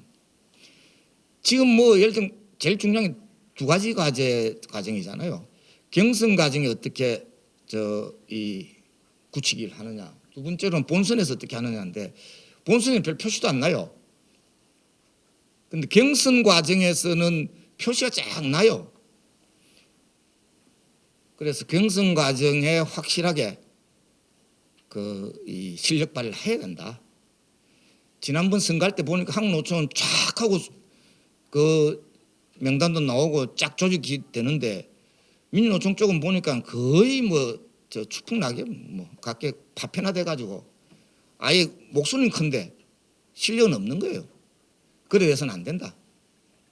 그래서 근데 그렇게 하려면 편짜기 하는 방식으로 해서 편먹기 우리 편 너 편 이래가 안 되잖아요. 중요한 건 진보적 노동정책, 노동복지정책을 깃발을 삼아야 된다. 이 깃발을 흔들면서 우리 사람에 대한 누구 말인데 사람에 대한 지지가 아니라 진보적 노동복지정책에 대한 지지다. 이렇게 정리를 해야 되지 않겠어요? 누구 말이네? 예, 하여튼 그래 표현은 좋으니까 내가 땡기 쓴 거예요. 예, 그런 거고요. 그래서 실질적 동원력과 결집력 확보 관건이다. 실력 발휘해야 된다. 현찰 많이 확보해야 되는 거다. 저는 뭐 이 과정에서 현찰 많이 확보하는 여러 그룹들이 있어요. 다 열심히 하고 있는데 이 실력 발휘 제대로 하는 쪽이 이후에 중심이 되지 않겠느냐. 뭐 저는 그렇게 생각합니다. 예. 그게 핵심이에요. 그다음에 뭐 거기다가 또 뭔가 명망성 뭐 이거 갖고 해결되는 게 아니라 실력이다. 예. 그래서 과정마다 실력 발휘하며 동원력과 결집력으로 이걸 가지고 노동 지분을 확보하는 겁니다. 누구 후보가 좀 더 진보적이니까 누구 지지하면 뭐 진보적 될 거다. 이거 옳은 말씀이지만 그런 거 아니라 현실은 아니에요. 앞에 이야기했잖아요. 두 분이 굉장히 괜찮은 노동 인권 변호사들이 집권했지만 그 뒤에는 어떤 결과가 왔는지 잘 알잖아요. 우리가 확실히 실력 발휘를 했어. 관철해 나가는 그런 거다. 그래서 노동 부분을 부문에서 몸통의 핵심으로 가자. 대개 보면 노동이 직능의 부문으로 들어가 있거든요. 저는 그래서 노동복지로 잡은 겁니다. 노동복지가 돼서 진보적 그 블럭에 몸통이 되게 하자. 예, 이렇게 있고요. 그리고 뭐 이제 나중에 가을 가서는 다양한 형태의 정책 협약이나 이런 것도 추진되겠죠. 그래서 새 정권 초기부터 체계적인 개혁 조치, 준비된 개혁 조치 실행해야 된다. 초기 한 뭐 10개월이나 1년 안에 대충 아마 그 정리할, 그러면 굉장히 준비를 잘해야 됩니다. 그래서 빙산의 일각이라는 이야기 하잖아요. 그래서 경선이나 본선 과정에 밖으로 나오는 부분은 빙산의 수면 위 부분만 나오겠죠. 빙산의 수면 아래 부분을 집행력 있게 촘촘하게 잘 정리하는 이런 과정들, 이걸 가지고 대략 집권이 되면 10개월이든 1년 안에 순수에 입각해서, 이건 굉장히 저항들이 많을 것이기 때문에 저항을 예상하는 겁니다. 예상해야 됩니다.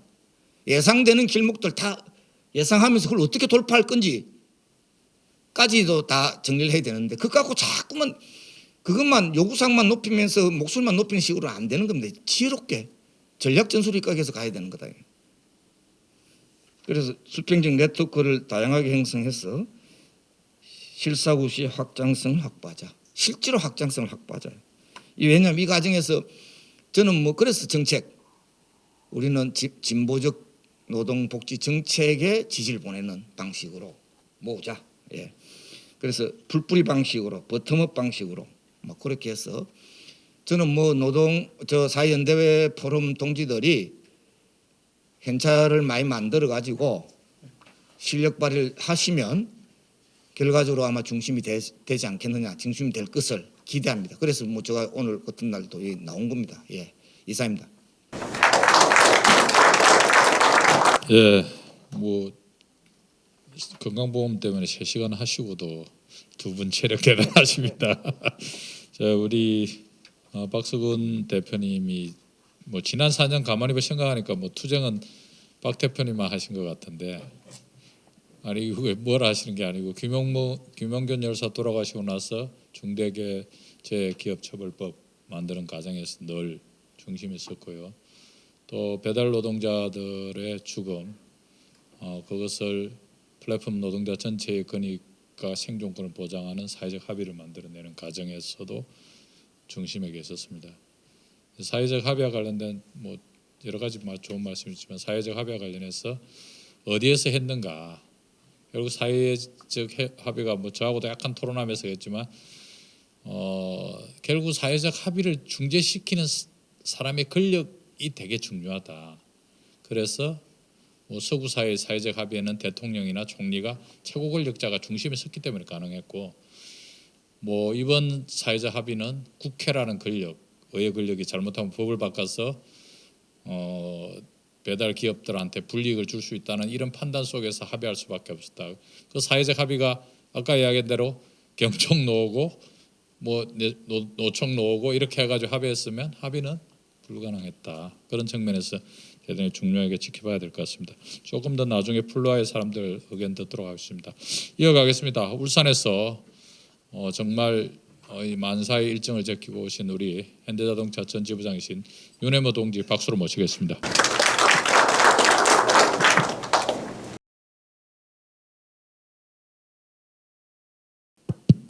예, 동지들 반갑습니다. 어젯밤에 제가 이직 근무를 하고 있었는데 한 8시 정도에 이상수 지부장이 참여가 곤란하다고 연락을 받고 제가 오늘 이 자리에 오게 됐는데, 와서 보니까 자료집에 벌써 지켜 보니까 두 분끼리는 이야기되어 있었던 것 같죠, 그죠? 제가 보니까 경상도 말로 과학제가 무슨 뜻이냐 합니까? 과학제, 갑자기 이런 뜻입니다. 과학제 제가 불려올려 왔는데 보니까 여기 벌써 제 이름이 다 찍혀 있고 이렇습니다. 제가 2007년, 8년, 9년 그때 집행을 했는데, 그때 당시에 주간연수기도 관련해서 이병윤 교수님께서 울산에 오셔가지고 이제 여러 가지 뭐 토론도 많이 했는데, 아마 제가 오늘 자동차 관련해서 좀 이렇게 얘기하고 싶은데, 이 교수님이 너무 우리 내부 사정을 많이 아시기 때문에 말씀드리기가 좀 부담스럽긴 합니다만은, 우리 자동차 내부 사정을 조금 말씀드리고 그 현장에서 보는 대선 한 3가지 꼭지점을 짚어서 제가 동지들한테 제 생각을 말씀드려보도록 하겠습니다. 그 자동차 교섭이 뭐 언론에 아시겠지만 교섭이 결렬되어 있습니다. 결렬되어 있는데 그 회사에서 제시한 내용이 보면 5만 원, 성과금 100%에 300만 원, 품질 향상 격려금 200만 원, 주간 특별 연속 포인트 이래서 10만 원에서 총액 제시간 1,100만 원 정도 됩니다. 1,100만 원 되는데 보통 회사가 1차적으로 임금성을 제시하는 게 최종 그 목표 지점이 한 80% 정도를 가지고 1차에 제시합니다. 그렇게 놓고 보면 지금 집행부에서 바라는 액수하고 회사에서 제시한 내용하고 차이가 많거든요. 그래서 이걸 어떻게 좁혀갈 것인지 아마 그건 관건이라고 봐집니다. 오늘 회사에서 지부를 방문해서 아마 이상수 지부장도 그 때문에 못 오신 것 같아요. 회사에서 방문해서 다음 주부터 교섭하자.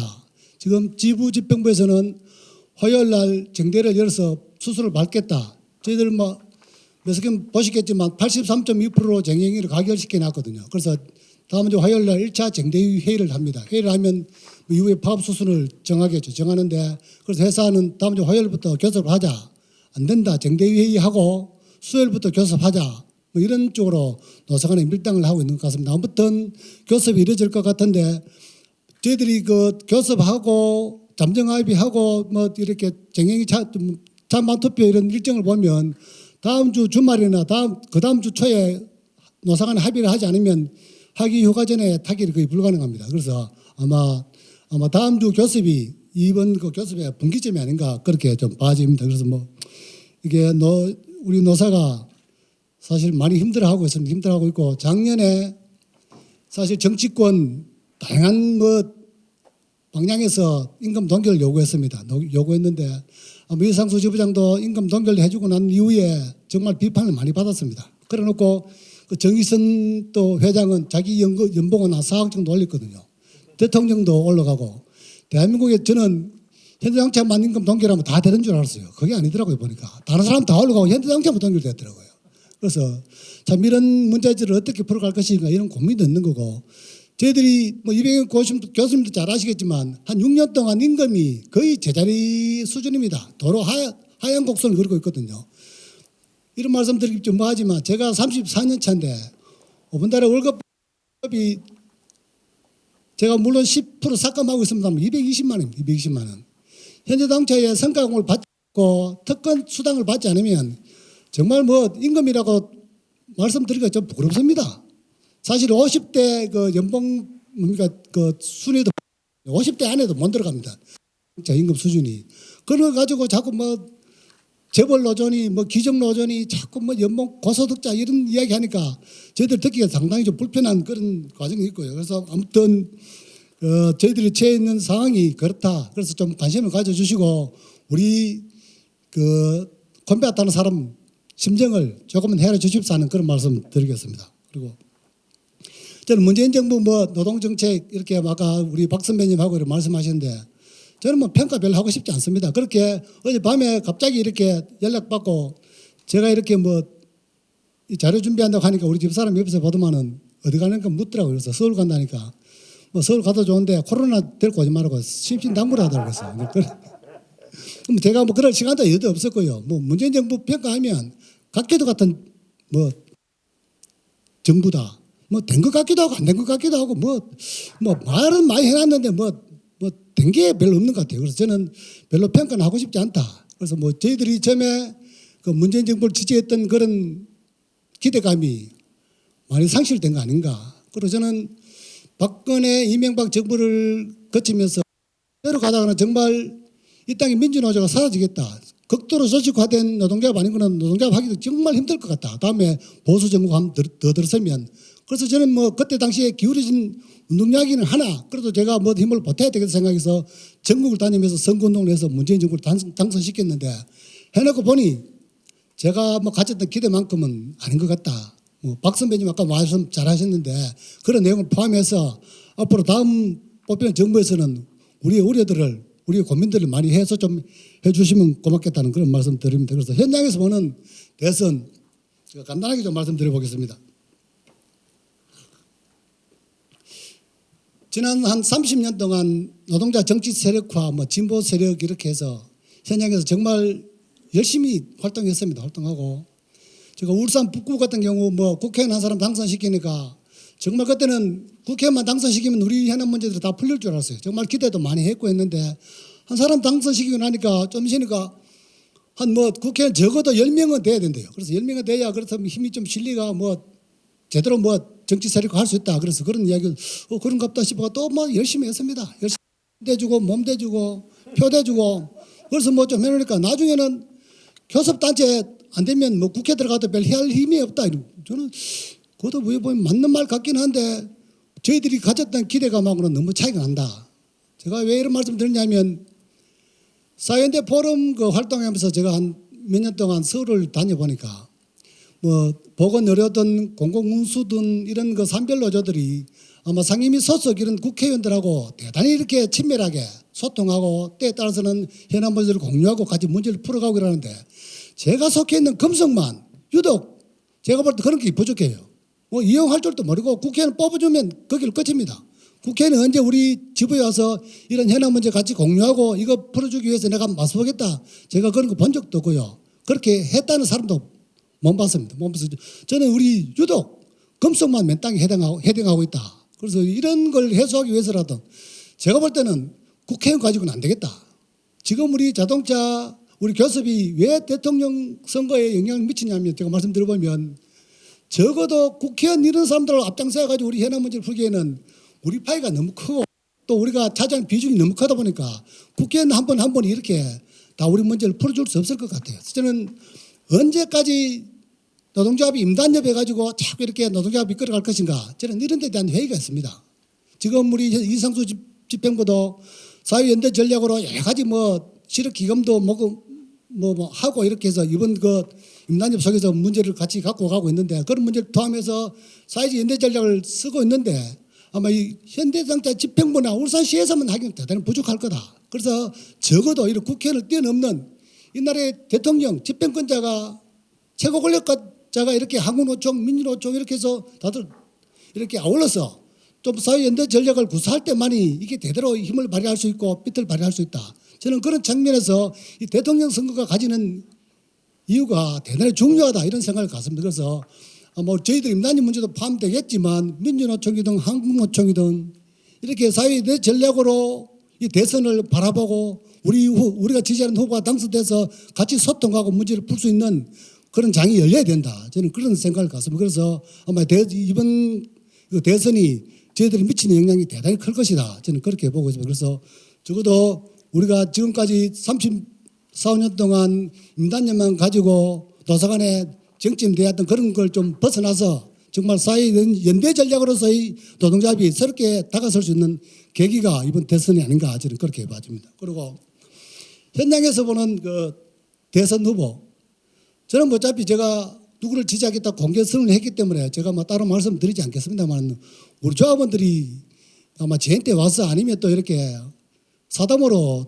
하시는 말씀 들어보면 지금 뭐 민주당에서 8분이 지금 남아 계시고 뭐 이낙연 후보나 나머지 분들 정말 훌륭하신 분 같은데 우리 조합원들 정서가 그렇습니다.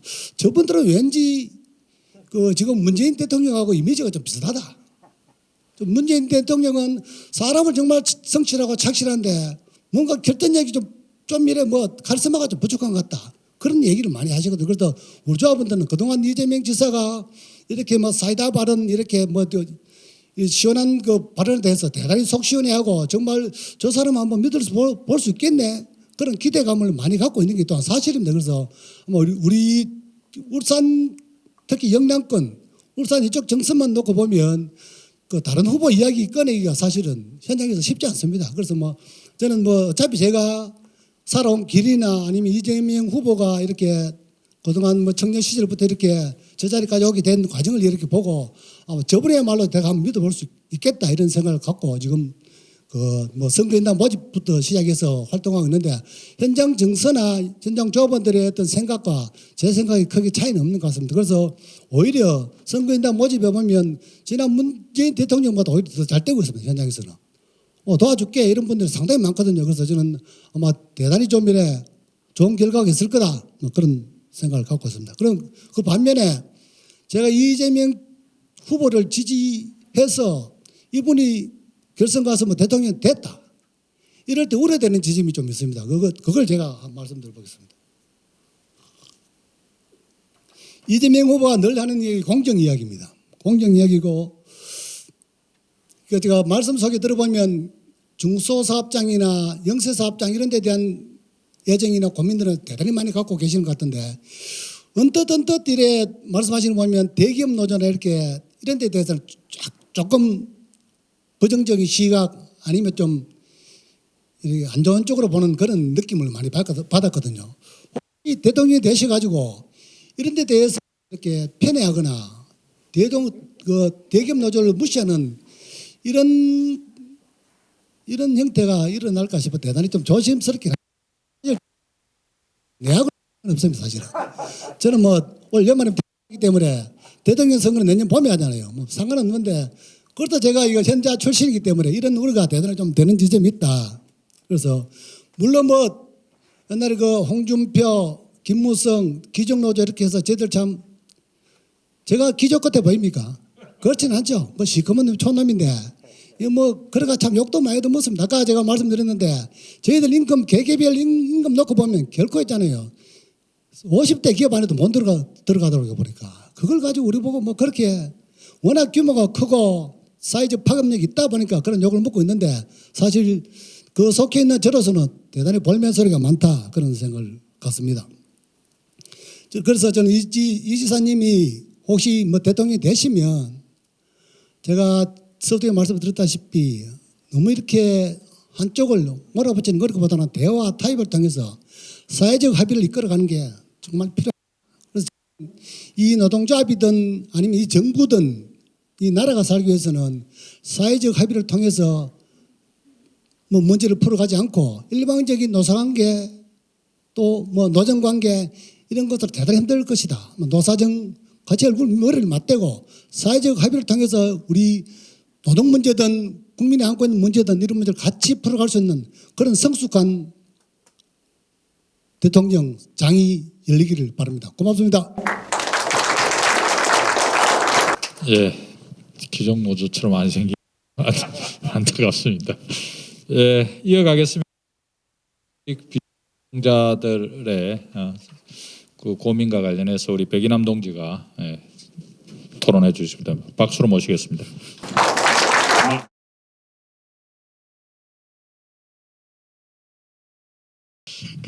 저는 이제 노사관계와 관련해서 이제 87년 세대이기도 하고 정말 한국 사회가 이게 노사관계가 평등하게 갈 수 있을까에 대한 그 기대, 애들은 지금 와서 이제 환갑이 된 나이에 그 헛바람 이런 게 이제 많이 교차되고 있는데요. 9697년 그 노동법 개혁 그 총파업 투쟁할 때 그렇게 한 달 가까이 40만 명씩 동원되면서 파업을 할 때 정상적인 교섭을 한 번도 해본 거 없이 그냥 여야 간의 그 뒷수습으로 정리되는 걸 보면서 야, 이거 당사자 주체가 얼마나 조직돼야 이 힘이 제대로 발휘될 수 있을까 이제 그런 생각을 한 적이 있었습니다. 사실 그 시각은 지금도 변함이 없고 우리 박석은 선배님께서 여러 가지 민주노총에 대한 조언이나 우리 사회연대 포럼에 대해서도 문제 제기를 하셨는데 참 우리가 바람 수준으로 토론을 하지 비판을 하지 진짜 실질적인 힘을 가동할 수 있느냐 이거에 대해서는 여전히 의문부이고 깝깝하고 그리고 특히 현재 민주노총을 주도하고 있는 양대 세력의 성격은 여전히 80년대에 머물러서 사회적 합의라든지 실질적인 교섭을 만들어가는지 하는 것에 대해서 참 상당히 기대하기 힘든 그런 거라 이게 좀 이 권력이 바뀐다고 또 될까? 이제 결국은 도돌이로 이 바람적인 이야기를 할 수밖에 없고 진짜 괜찮은 대통령이 단단한 의지를 가지고 잘 만들어 왔으면 좋겠다 이런 생각도 한편으로는 하고 있습니다. 저희 미비 학습원은 원래 미조직 비정규 노동자 조직화를 위해서 학습원을 만들었는데 이름은 살짝 바꿔가지고 아름다울 미자에 날비자예요. 이렇게 중어를 선택해서 그 아름다운 비상 있잖아요. 미조직 비정규 노동자의 아름다운 비상을 꿈꾸는 이런 이름으로 했는데 사실 뭐 그렇게 아름다운 비상이 아니고 그동안 그 내부에 그 학습원을 통해서 만들어진 활동가들이 여전히 그 현장 조직 활동을 하면서 직접 경험하거나 지금 챙기고 있는 데들 이런 데 사례를 중심으로 해서 이 대선 때 이런 문제만큼은 좀 반영됐으면 좋겠다. 거시적인 틀은 뭐 교수님과 박성훈 선배님께서 그 말씀을 잘 해주셨기 때문에 거기에 뭐 토를 달아서 뭐 토론하자 이렇게는 어려운 것 같고요. 하여튼 최근에 이제 그 저기를 조직 사업하면서 그 왜 공제노조 하자 그러면서 섬유산업에 종사하는 분들 노조로 안 되니까 공제조합으로 해보자 해서 저도 이제 관악 쪽에서 움직여 봤습니다. 근데 사실 진짜 그 깎아본 게 객공이라고 그래가지고 정규직 노동자들을 멀쩡하게 다 특수고용 노동자로 그 바꿔놓고 자영업자 등록을 해놨어요. 4대 보험 당연히 안 되고요.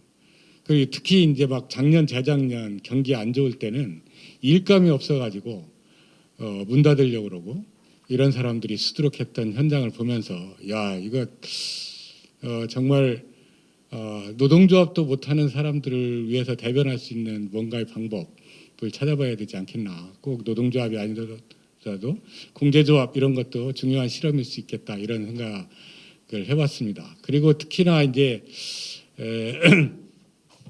이런 부분들과 관련해서 제일 중요한 게 이 노동자성 확대와 함께 그 영세사업장의 그 특히 4인 미만, 5인 미만이죠. 4인 이하 사업장들이니까 여기 노동자들의 노동법이 전면 적용되는 게 정말 중요할 것 같다.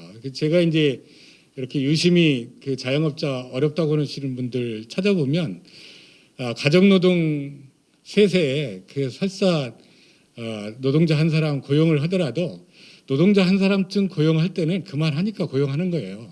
4대 보험 적용이나 이런 걸 다 해도 될 만한데 굳이 이제 막 안 된다고 어렵다고 난리를 치는 거죠. 이게 실제로 이렇게 세무사들하고 상의를 해보면 그 비용을 과대 계상해가지고 이윤을 축소한다든지 이런 게 엄청 많습니다. 그게 왜 가능하냐? 사실상 영세사업장에 세무조사가 안 들어갑니다. 이제 이런 것들이 악용되면서 그 여러 가지 그 문제들이 현장에 드러나는 것 같고 어쨌든 이게 법으로 전면 적용한다 그러면 기풍이 달라지거든요. 이런 것만큼은 그 확실히 좀 차기 정권에서는 정리를 해봤으면 좋겠다. 그리고 이제 우리 멤버들 중에 그 우리 사회연대 포럼 그 미비학습원 쪽으로 이렇게 관련된 멤버 중에 그 경비노동자 아파트 경비노동자 조직 사업을 열심히 하는 분들이 있습니다. 그 저도 뭐 재작년에 직접 그 현장을 뛰어보기도 했는데 그 감시단속 쪽 근로 뭐 이래가지고 그 저거를 보장을 안 해줘요. 주휴수당이나 연장근로, 뭐 가산수당, 법정공휴일 이런 걸 안 해주는데 대부분 그 아파트 경비 노동자들이 그 청소도 하고 그 심지어는 가정집에 들어가 가지고 그 형광등도 갈아주고 이런 일을 합니다. 이런 일을 하면 사실은 그 단속 근로자 부분에서 면제를 해줘야 되는데 그런 걸 안 해주고 있죠. 이제 이런 거와 관련해서 쭉 우리도 그 노무사 분께서 관련된 글을 좀 정리를 해서 그 특히 경비 노동자들 그 갑질 때문에 아파트 이상한 주민이 갑질해가지고 자살하고 뭐 이런 사건까지 발생하고 이랬었는데 그래서 사실 이분들도 노동조합으로 조직하는 건 정말 힘들거든요. 그 서초구 아파트 정도 돼야 한 30명 젊은 친구들이 일하고 이러는데 여기는 상대적으로 임금이 한 250, 300 가까이 되다 보니까 노조화 생각들이 거의 없더라고요. 실제로 이제 70을 전후하신 분들은 진짜 노조를 해야 되는데 이제 그런 거면 이제 그나마 마지막에 잡고 있는 일자리마저 뺏길까 싶어가지고 그 이렇게 상담을 해보면 불만은 많으나 실제로 나서서 뭐 투쟁하실 생각은 없는 이런 게 정말 안타까운 현실이었다 이런 생각이 듭니다. 그리고 이제 플랫폼 노동자는 제가 직접 그 아파트 입주 청소, 대청소죠. 그러니까 리모델링이나 이런 데를 청소를 직접 해봤고 그거와 관련된 사람들이 아예 일일 노동이고 그 일용 노동자들이다 보니까 그 뭐 사대보험 이런 건 뭐 아예 생각도 안 하고 사고가 안 나고 정상적으로 그 대개 이제 50대 60대들이 하고 있거든요. 그러니까 이제 노후에 그 용돈벌이라도 제대로 했으면 좋겠다 이런 생각을 가지신 분들인데 이분들이 대부분 그 베란다 창 이렇게 그 손으로 청소를 하면서 이 손들이 다 퉁퉁 부어 있어요. 근골격계가 이 손가락 마디에 다 생기신 분들인데 이분들을 녹색정원이라도 가서 진료라도 좀 받고 건강 프로그램이라도 운영해봤으면 좋겠는데 이거를 뭐 개별적으로 챙겨서 갈 수가 없잖아요. 이게 이제 조직으로 만들어야 되는데 정말 그 암담합니다. 왜냐하면 한 달에 열흘 정도 일하면 그 잘하는 거고 이제 그러다 보니까 모일 새가 없어요. 이 사람들이. 또 이제 소위 일을 따내는 사람들한테 이제 가끔 그 하루하루 이렇게 연락받아서 일을 하시다 보니까 그래서 이거를 지역사회 풀로 만들고 사회적 기업이나 이런 걸로 만들면서 그 이런 사대보험이라든지 건강관리라든지 이런 부분들을 챙겨줄 수 있는 방안들이 모색됐으면 좋겠다. 특히 제도화됐으면 하는 부분은 그 한 달에 열흘 일해가지고 상대적으로 시간 단가는 높습니다. 이분들이 하루 6시간 정도 일하고 10만 원 정도 받고 실력 있는 사람들은 두 탕도 뛰면서 한 달에 막 성수기 때는 400만 원까지 받고 이런 사람들이 있어요. 근데 이건 아주 극소수고 진짜 이제 그 대부분은 한 달에 열흘에서 15일 정도 일하게 되는데 이거 빈 시간이 너무 많다는 거죠. 그러면 이 사람들 한 달 그 수입이 이제 100만 원, 150만 원 이러는데 진짜 남편이 그 잘 벌어 대부분 여성이니까 잘 벌어서 그냥 용돈벌이로 하는 사람들은 큰 문제가 안 되는데 그 생계형인 사람도 꽤 많습니다. 이제 이런 분들을 위해서는 무슨 등록제도 같은 거를 만들어서 그 한 달 일을 계산을 해가지고 그 보완을 해줄 수 있는 방안 이런 것들이 제도화됐으면 좋겠다 이런 생각이 들었습니다. 물론 사대보험 같은 경우도 이제 간접적으로 지원할 수 있는 이런 게 됐으면 좋겠고 진짜 이제 노조도 못 만들어서 아무 소리도 못 하고 그냥 사회적으로 그 소외돼서 이제 살아가시는 분들인데 그나마 물론 뭐 택배 노동자나 그 라이더 유니온 이런 데서는 죽고 자살하고 이러면서 사회적 이슈도 되고 또 젊은 사람들이 많다 보니까 이제 노조도 만들어지고 이래서 그 자기 주장도 하고 제도화도 되고 이러는데 양말 공장 노동자나 아까 이제 개工노동자들 이런 분들은 아예 노조 할 생각 하지도 못하면서 그 사회 제도적으로 소외되어 있는 이런 부분들을 좀 진짜 이제 그 권력의 의지로서 사회가 보호해 나갈 수 있는 이런 방안들이 마련됐으면 좋겠다. 이제 중앙 정부가 예산을 지원하고 그 지자체 수준에서 여러 가지 그 조직화의 방식이나 이런 모델들을 그 제시했을 때 후원을 해주고 지원을 해주는 이런 것들이 있었으면 좋겠다. 그래서 이런 다양한 사례들을 얘기하려면 밑도 끝도 없을 것 같고요. 저희들이 그 민주노총 서울본부 집권 시절에 민주노총 룰을 깨고 박원순 시장 그 선거를 도우면서 그 전에 이제 권노영 교육감 선거를 도우면서 학교 비정규직 조직하면서 이분들의 일상 활동을 도와드리고 그 단계를 도모할 수 있는 방안이 뭘까 이렇게 생각하다가 그 당시는 노동복지센터고 지금은 노동자 종합지원센터로 이름을 바뀌고 그 서울은 이제 권익센터 이렇게 표현이 되어 있는데 민주노총이 돈을 모아서 이런 문제를 해결하면 참 좋은데 이게 기금 한번 모으더니 지금 그 손 털고 있어요. 그래서 이제 그때 우리가 이제 민주노조 운동으로 보면 일을 저지르는 거죠.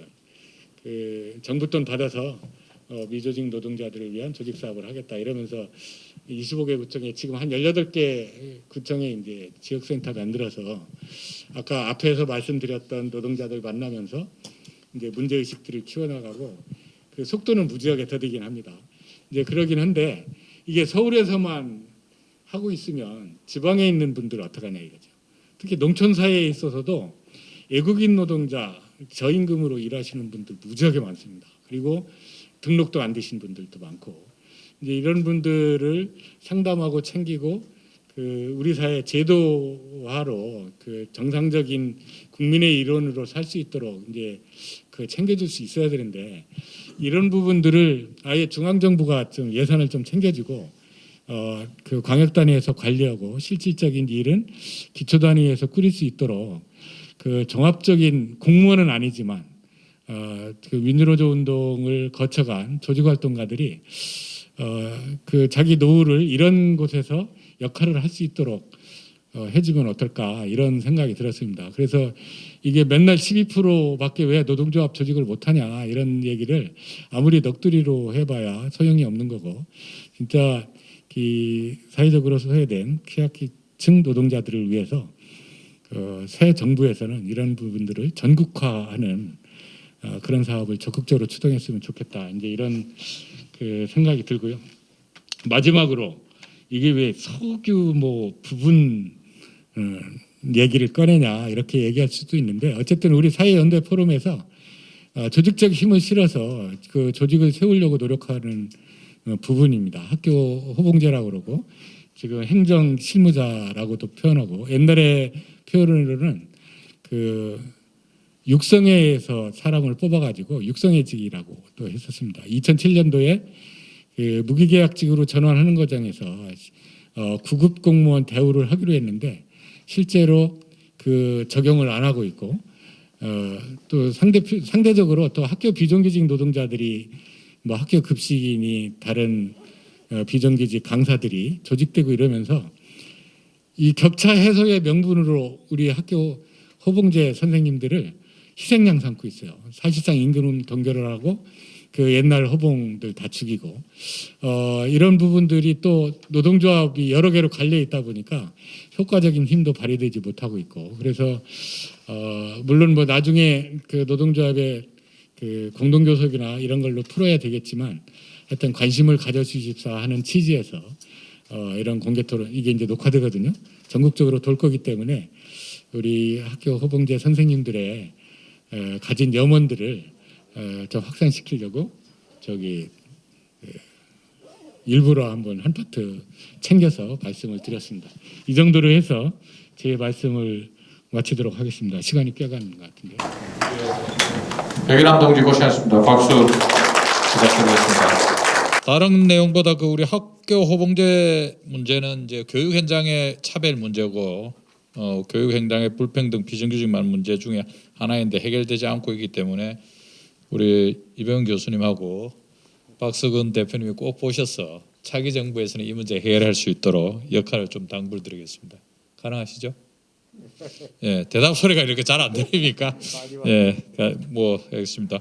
자, 네, 들어가 있습니다. 저희 정책과제 요구안에도 들어가 있고요. 자, 이제 뭐 발제와 토론이 마무리됐고 플로어의 이야기를 잠깐 듣고 마무리하려고 그러는데요. 자료집 보시면 저희가 이제 6개 건역 토론했는데 자료집 45페이지에 사진으로 짧게 나와 있는데 간단하게 보겠습니다. 5월 3일 울산 지역 토론회를 시작했는데 울산에서는 우리 현대자동차 이상수 지부장과 한국노총 위원장 한 분 해가지고 왔고 여기에는 뭐 상당히 많은 사람들이 있는데 여전히 윤혜무 지부장이 말씀하신 부분으로 울산 토론회 내용은 대체하도록 하겠습니다. 전남 지역 토론회는 여수에서 열렸습니다. 그런데 많이 혼났습니다. 사실은 뭐 6개 권역에서 다 문재인 정부 지지하고 된 게 뭐냐 해가지고 잔뜩 혼났는데 저도 뭐 홍만 나고 돌아왔는데 여기서 정말 안타까운 거는 여수 지역에 그 석유화학 단지 많이 있는 데서 비정규직 노동자를 위해서 그 세탁소를 좀 만들어 달라는데 아직까지도 안 만들어주고 있다는 거예요. 그러니까 석유화학 단지 안에서 그 옷들이라는 것이 되게 유해 물질이 많아가지고 집에서 빨래하기 힘든데 이것 좀 해결하는데도 이것도 안 돼가지고 안타깝고 어떻든 이런 문제 좀 챙겨서 해결해야 되겠다는 이런 이야기 들었고요. 경북 지역 토론회는 노동, 환경, 자영업 뭐 그다음에 농민까지 해가지고 토론자로 나왔는데 가서 그 뭐 포스코 선국인 포항에서 보니까 문재인 정부의 재벌 개혁 하나도 못했다. 포스코, KT 등등과 관련된 거버넌스에 전혀 손대지 못하면서 포스코 해고자는 항소심에서 이겼는데도 불구하고 대법가 그냥 간다 그러고 있고 대법가도 복직 안 시켜준다고 공공연히 떠들 정도로 우리가 노동 존중되지 못했다는 이야기였습니다. 대구 지역에서 갔더니 대구는 비교적 뭐 어려운 동네입니다. 민주노조나 뭐 그런데 노동 시민 사회하고 또 민주당이 다 같이 좀 어떻든 어려운 조건 속에서도 모여서 싸움을 참 잘하고 있다 이런 생각했고 또 대구 우리가 그 사연대 포럼에서 모금한 돈으로 대구 미얀마 민주투쟁기금을 대구 지역을 통해서 전달했습니다. 그다음에 마지막으로 이제 경남 지역 토론회에 갔었는데 거기는 노동 시민사회단체 그래서 뭐 참여단체나 YMCA 등등의 노동 시민사회단체하고 같이 했는데 거기서 드러난 문제는 아까 우리 토론할 발제와 토론에서 잠깐 나왔지만 우리 이목희 지도위원님께서 뭐 여러 가지 부동산 문제나 방역 문제 뭐 이런 거 해결돼야 된다 했더니 우리 장은은 그런 문제보다도 더 심각한 게 김경수 뭐 이런 실명을 고려해서 그런데 도지사 리스크가 더 크다 하면서 이렇게 얘기하는데 민주당이 권력 잡고 나서 개혁하기 위해서 지역 시민사회 노동과 제대로 대화하지 못하는 문제 여실히 드러나가지고 거기서 저는 약간 좀 충격적이다 이런 걸 받았는데 이런 문제들 등등 토론회 현장에서 있었습니다. 그래서 6개의 토론을 돌면서 역시 여전히 아직 촉불은 계속되어야 되고 그 과정에서 어떤 지도자를 뽑을 것인지와 관련된 부분들이 여실히 드러났다고 판단하고 있습니다. 자 이제 시간이 꽤 흘렀지만 현장에서 의견이나 토론하실 거 있으면 뭐 짧게 조금 들어보도록 하겠습니다.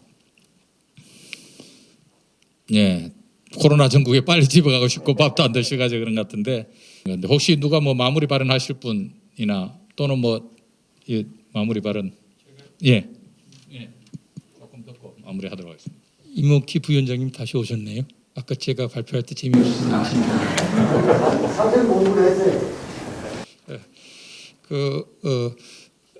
아까 제가 이제 발표를 좀 재미없게 워낙 좀 말을 재미없게 하는 사람입니다. 오늘 더군다나 뭐 앞에 좀 회의에 좀 그 진이 빠지고 또 뭐 말씀을 드린다고 하면서 좀 한 간단하게 몇 가지만 좀 강조해서 좀 말씀을 드리겠습니다. 첫 번째는 아까 그 윤해무 전 지부장님께서 말씀하신 대목이 좀 저도 크게 좀 와닿아가지고 그 얘기를 좀 강조하려 하는데요.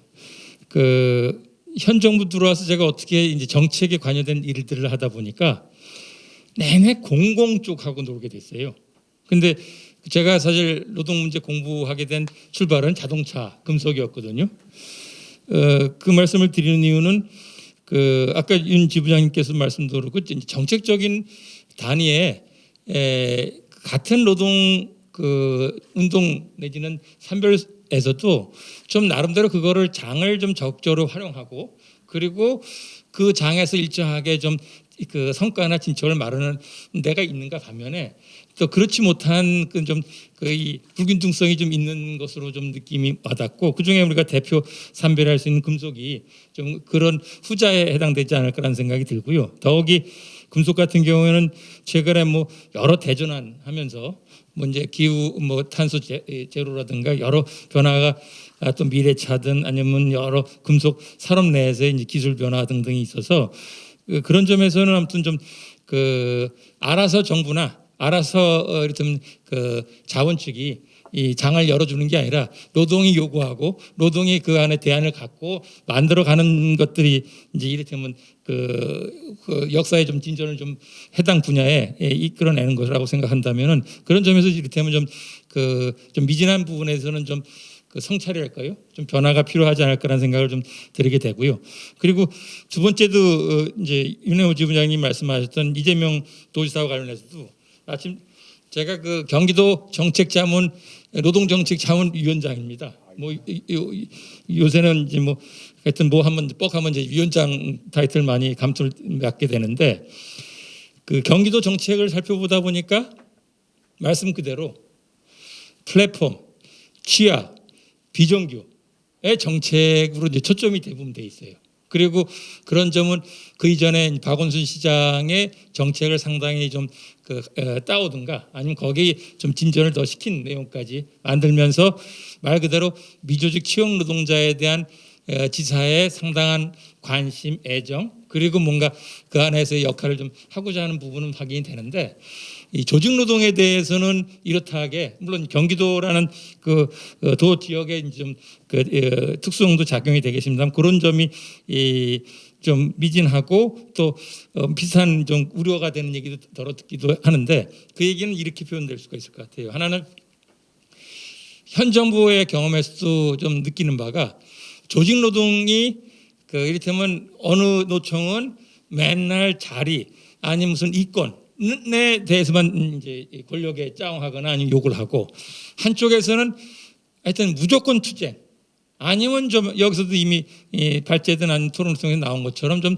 차분하게 앉아서 대화로 뭐 정책적으로 해법을 찾기보다는 우선 이제 팔뚝질하고, 그리고 이제 여러 가지 목소리 높이는 식이 일로 되다 보니까 그런 것에 대해서 이제 좀 정책을 중심적으로 끌어나가는 사람들이 굉장히 질려하는 모습들이 좀 있는 것 같아요. 그런 점에 노동이 좀 그동안의 정책 협상이든 교섭이든 그런 영역 속에서 해왔던 방식에 문제는 뭐 목소리 높이든 아니면 팔뚝질 하든 아니면 무슨 짜응을 하든 해서 뭘 바꿔나가면 좋은데, 그러저러한 것들이 결국은 이러저러하게 기피 대상이거나 아니면 안 되는 경우가 많다 한다면은 그런 점에서 정책 대안에 있어서나 아니면 전략적으로 접근해서 일이 성사되도록 만드는 그런 측면에서 좀 노동이 좀 바뀌어야 되지 않을까 하는 생각이 들고요. 그래서 결국은 현 정부도 참 무능하다는 얘기를 많이 듣는데, 결국 저 사람들은 무능하다고 탓하기에는 그런 정부를 좀 더 잘할 수 있게끔 푸시하거나 어떻게든 끌어내는 주위의 조건도 굉장히 좀 실력이 없는 가운데 이 모양이 되지 않은가라는 좀 우리가 다 같이 반성을 하는 시기에 좀 얘기가 되는 거고요. 마지막으로는 뭐 그 윤 지부장님 얘기를 계속 제가 끌어서 말씀을 드리게 되는데, 결국은 이번의 선택을 어떻게 해야 될 건가라는 점에서 이런 말씀을 드리게 돼요. 제가 2008년에 이제 좀 기억인데요. 그 참여정부 말기에 그때 이번 정부에서 중요한 역할을 많이 했던 그 정혜구 교수란 분하고 그리고 몇 사람 이제 좀 지식인들끼리 어느 작은 자리를 만들어서 논의할 기회가 있었는데, 그때 워낙 뭐 참여정부가 실정이 많아서 하여튼 뭐가 그 뭐 잘못되면 뭐든지 이제 대통령 탓하는 노무현 탓하는 식의 분위기였기 때문에 이제 폐색에 너무 짚고 안 된다라는 생각이 드는데, 그리고 또 노동 저 입장도 노무현의 지금 문재인 정부 평가듯이 그 당시에 더더욱이 하면서 뭐 뭔 기대할 거 있고 또 뭔 또 그 사람들의 연장을 또 만들어내야 되는가라고 이제 푸념겸 아니면 그런 식으로 이제 비판 얘기를 했을 때, 그 아까 말씀드린 선배되는 그 정모 교수가 한번 정권이 바뀌어봐야지 너희들이 한번 혼나고서 그런 소리 하려냐. 그때 생생한 그 표현을 제가 지금 못하는데요. 그 얘기는 이번에 그 정권이 바뀌게 됐을 때 여러 가지 눈앞에 있는 난제나 아니면 현 정부가 했던 것들이 크게 노동으로서는 어떻게 보면 이제 짐이 되는, 공공은 비정규직해서 이만큼 비대해진 것을 다음 정부가 확 저렇게 넘어갔을 때 한다면 다 칼질로 들어오는 노동에 대한 뭐 침탈이랄까요? 거기에 대한 구조조정 등등이 어떤 식으로 나타날까라는 그런 이제 생각들이 좀 요새는 특히 눈에 많이 띄고 걱정이 되다 보니까, 그런 점에서 어떻게든 이제 노동을 지키기 위해서라도 정권을 좋은 방향으로 유지 발전시키는 그런 식의 좀 선택이 되는 게 중요하겠다는 말씀을 드리게 되고요. 그런 가운데 지금 민당 내에서의 사람이 잘 안 보이는데, 좀 노동위 그 안에서도 지금 오늘 발제드렸고 또 여러 토론 말씀을 해주신 그런 내용들을 잘 담고 책임질 수 있는 그런 사람을 좀 확실하게 지지하면서 확 넘어가는 그런 일만은 좀 막아야 되지 않을까라는 말씀까지 드립니다. 이상입니다. 감사드립니다. 뭐 결국 변화의 시기입니다. 변화의 시기, 노동이 어떻게 할 것인가 다시 우리가 6개 권역을 돌면서 물어봤고, 이제 그 무릎에 대한 답들 오늘 다 마무리된 것 같습니다. 이제부터 다시 현장을 조직해서 노동자가 행복할 수 있는, 이제 노동자가 행복할 수 있는 세상을 위해서 우리 사회연대 포럼이 적극 나서 주실 것을 기대합니다. 그렇게 하실 거죠? 예, 그렇게 하실 거죠? 예, 이제 토론 마무리하겠습니다. 동지들 고생하셨습니다. 큰 박수 부탁드립니다.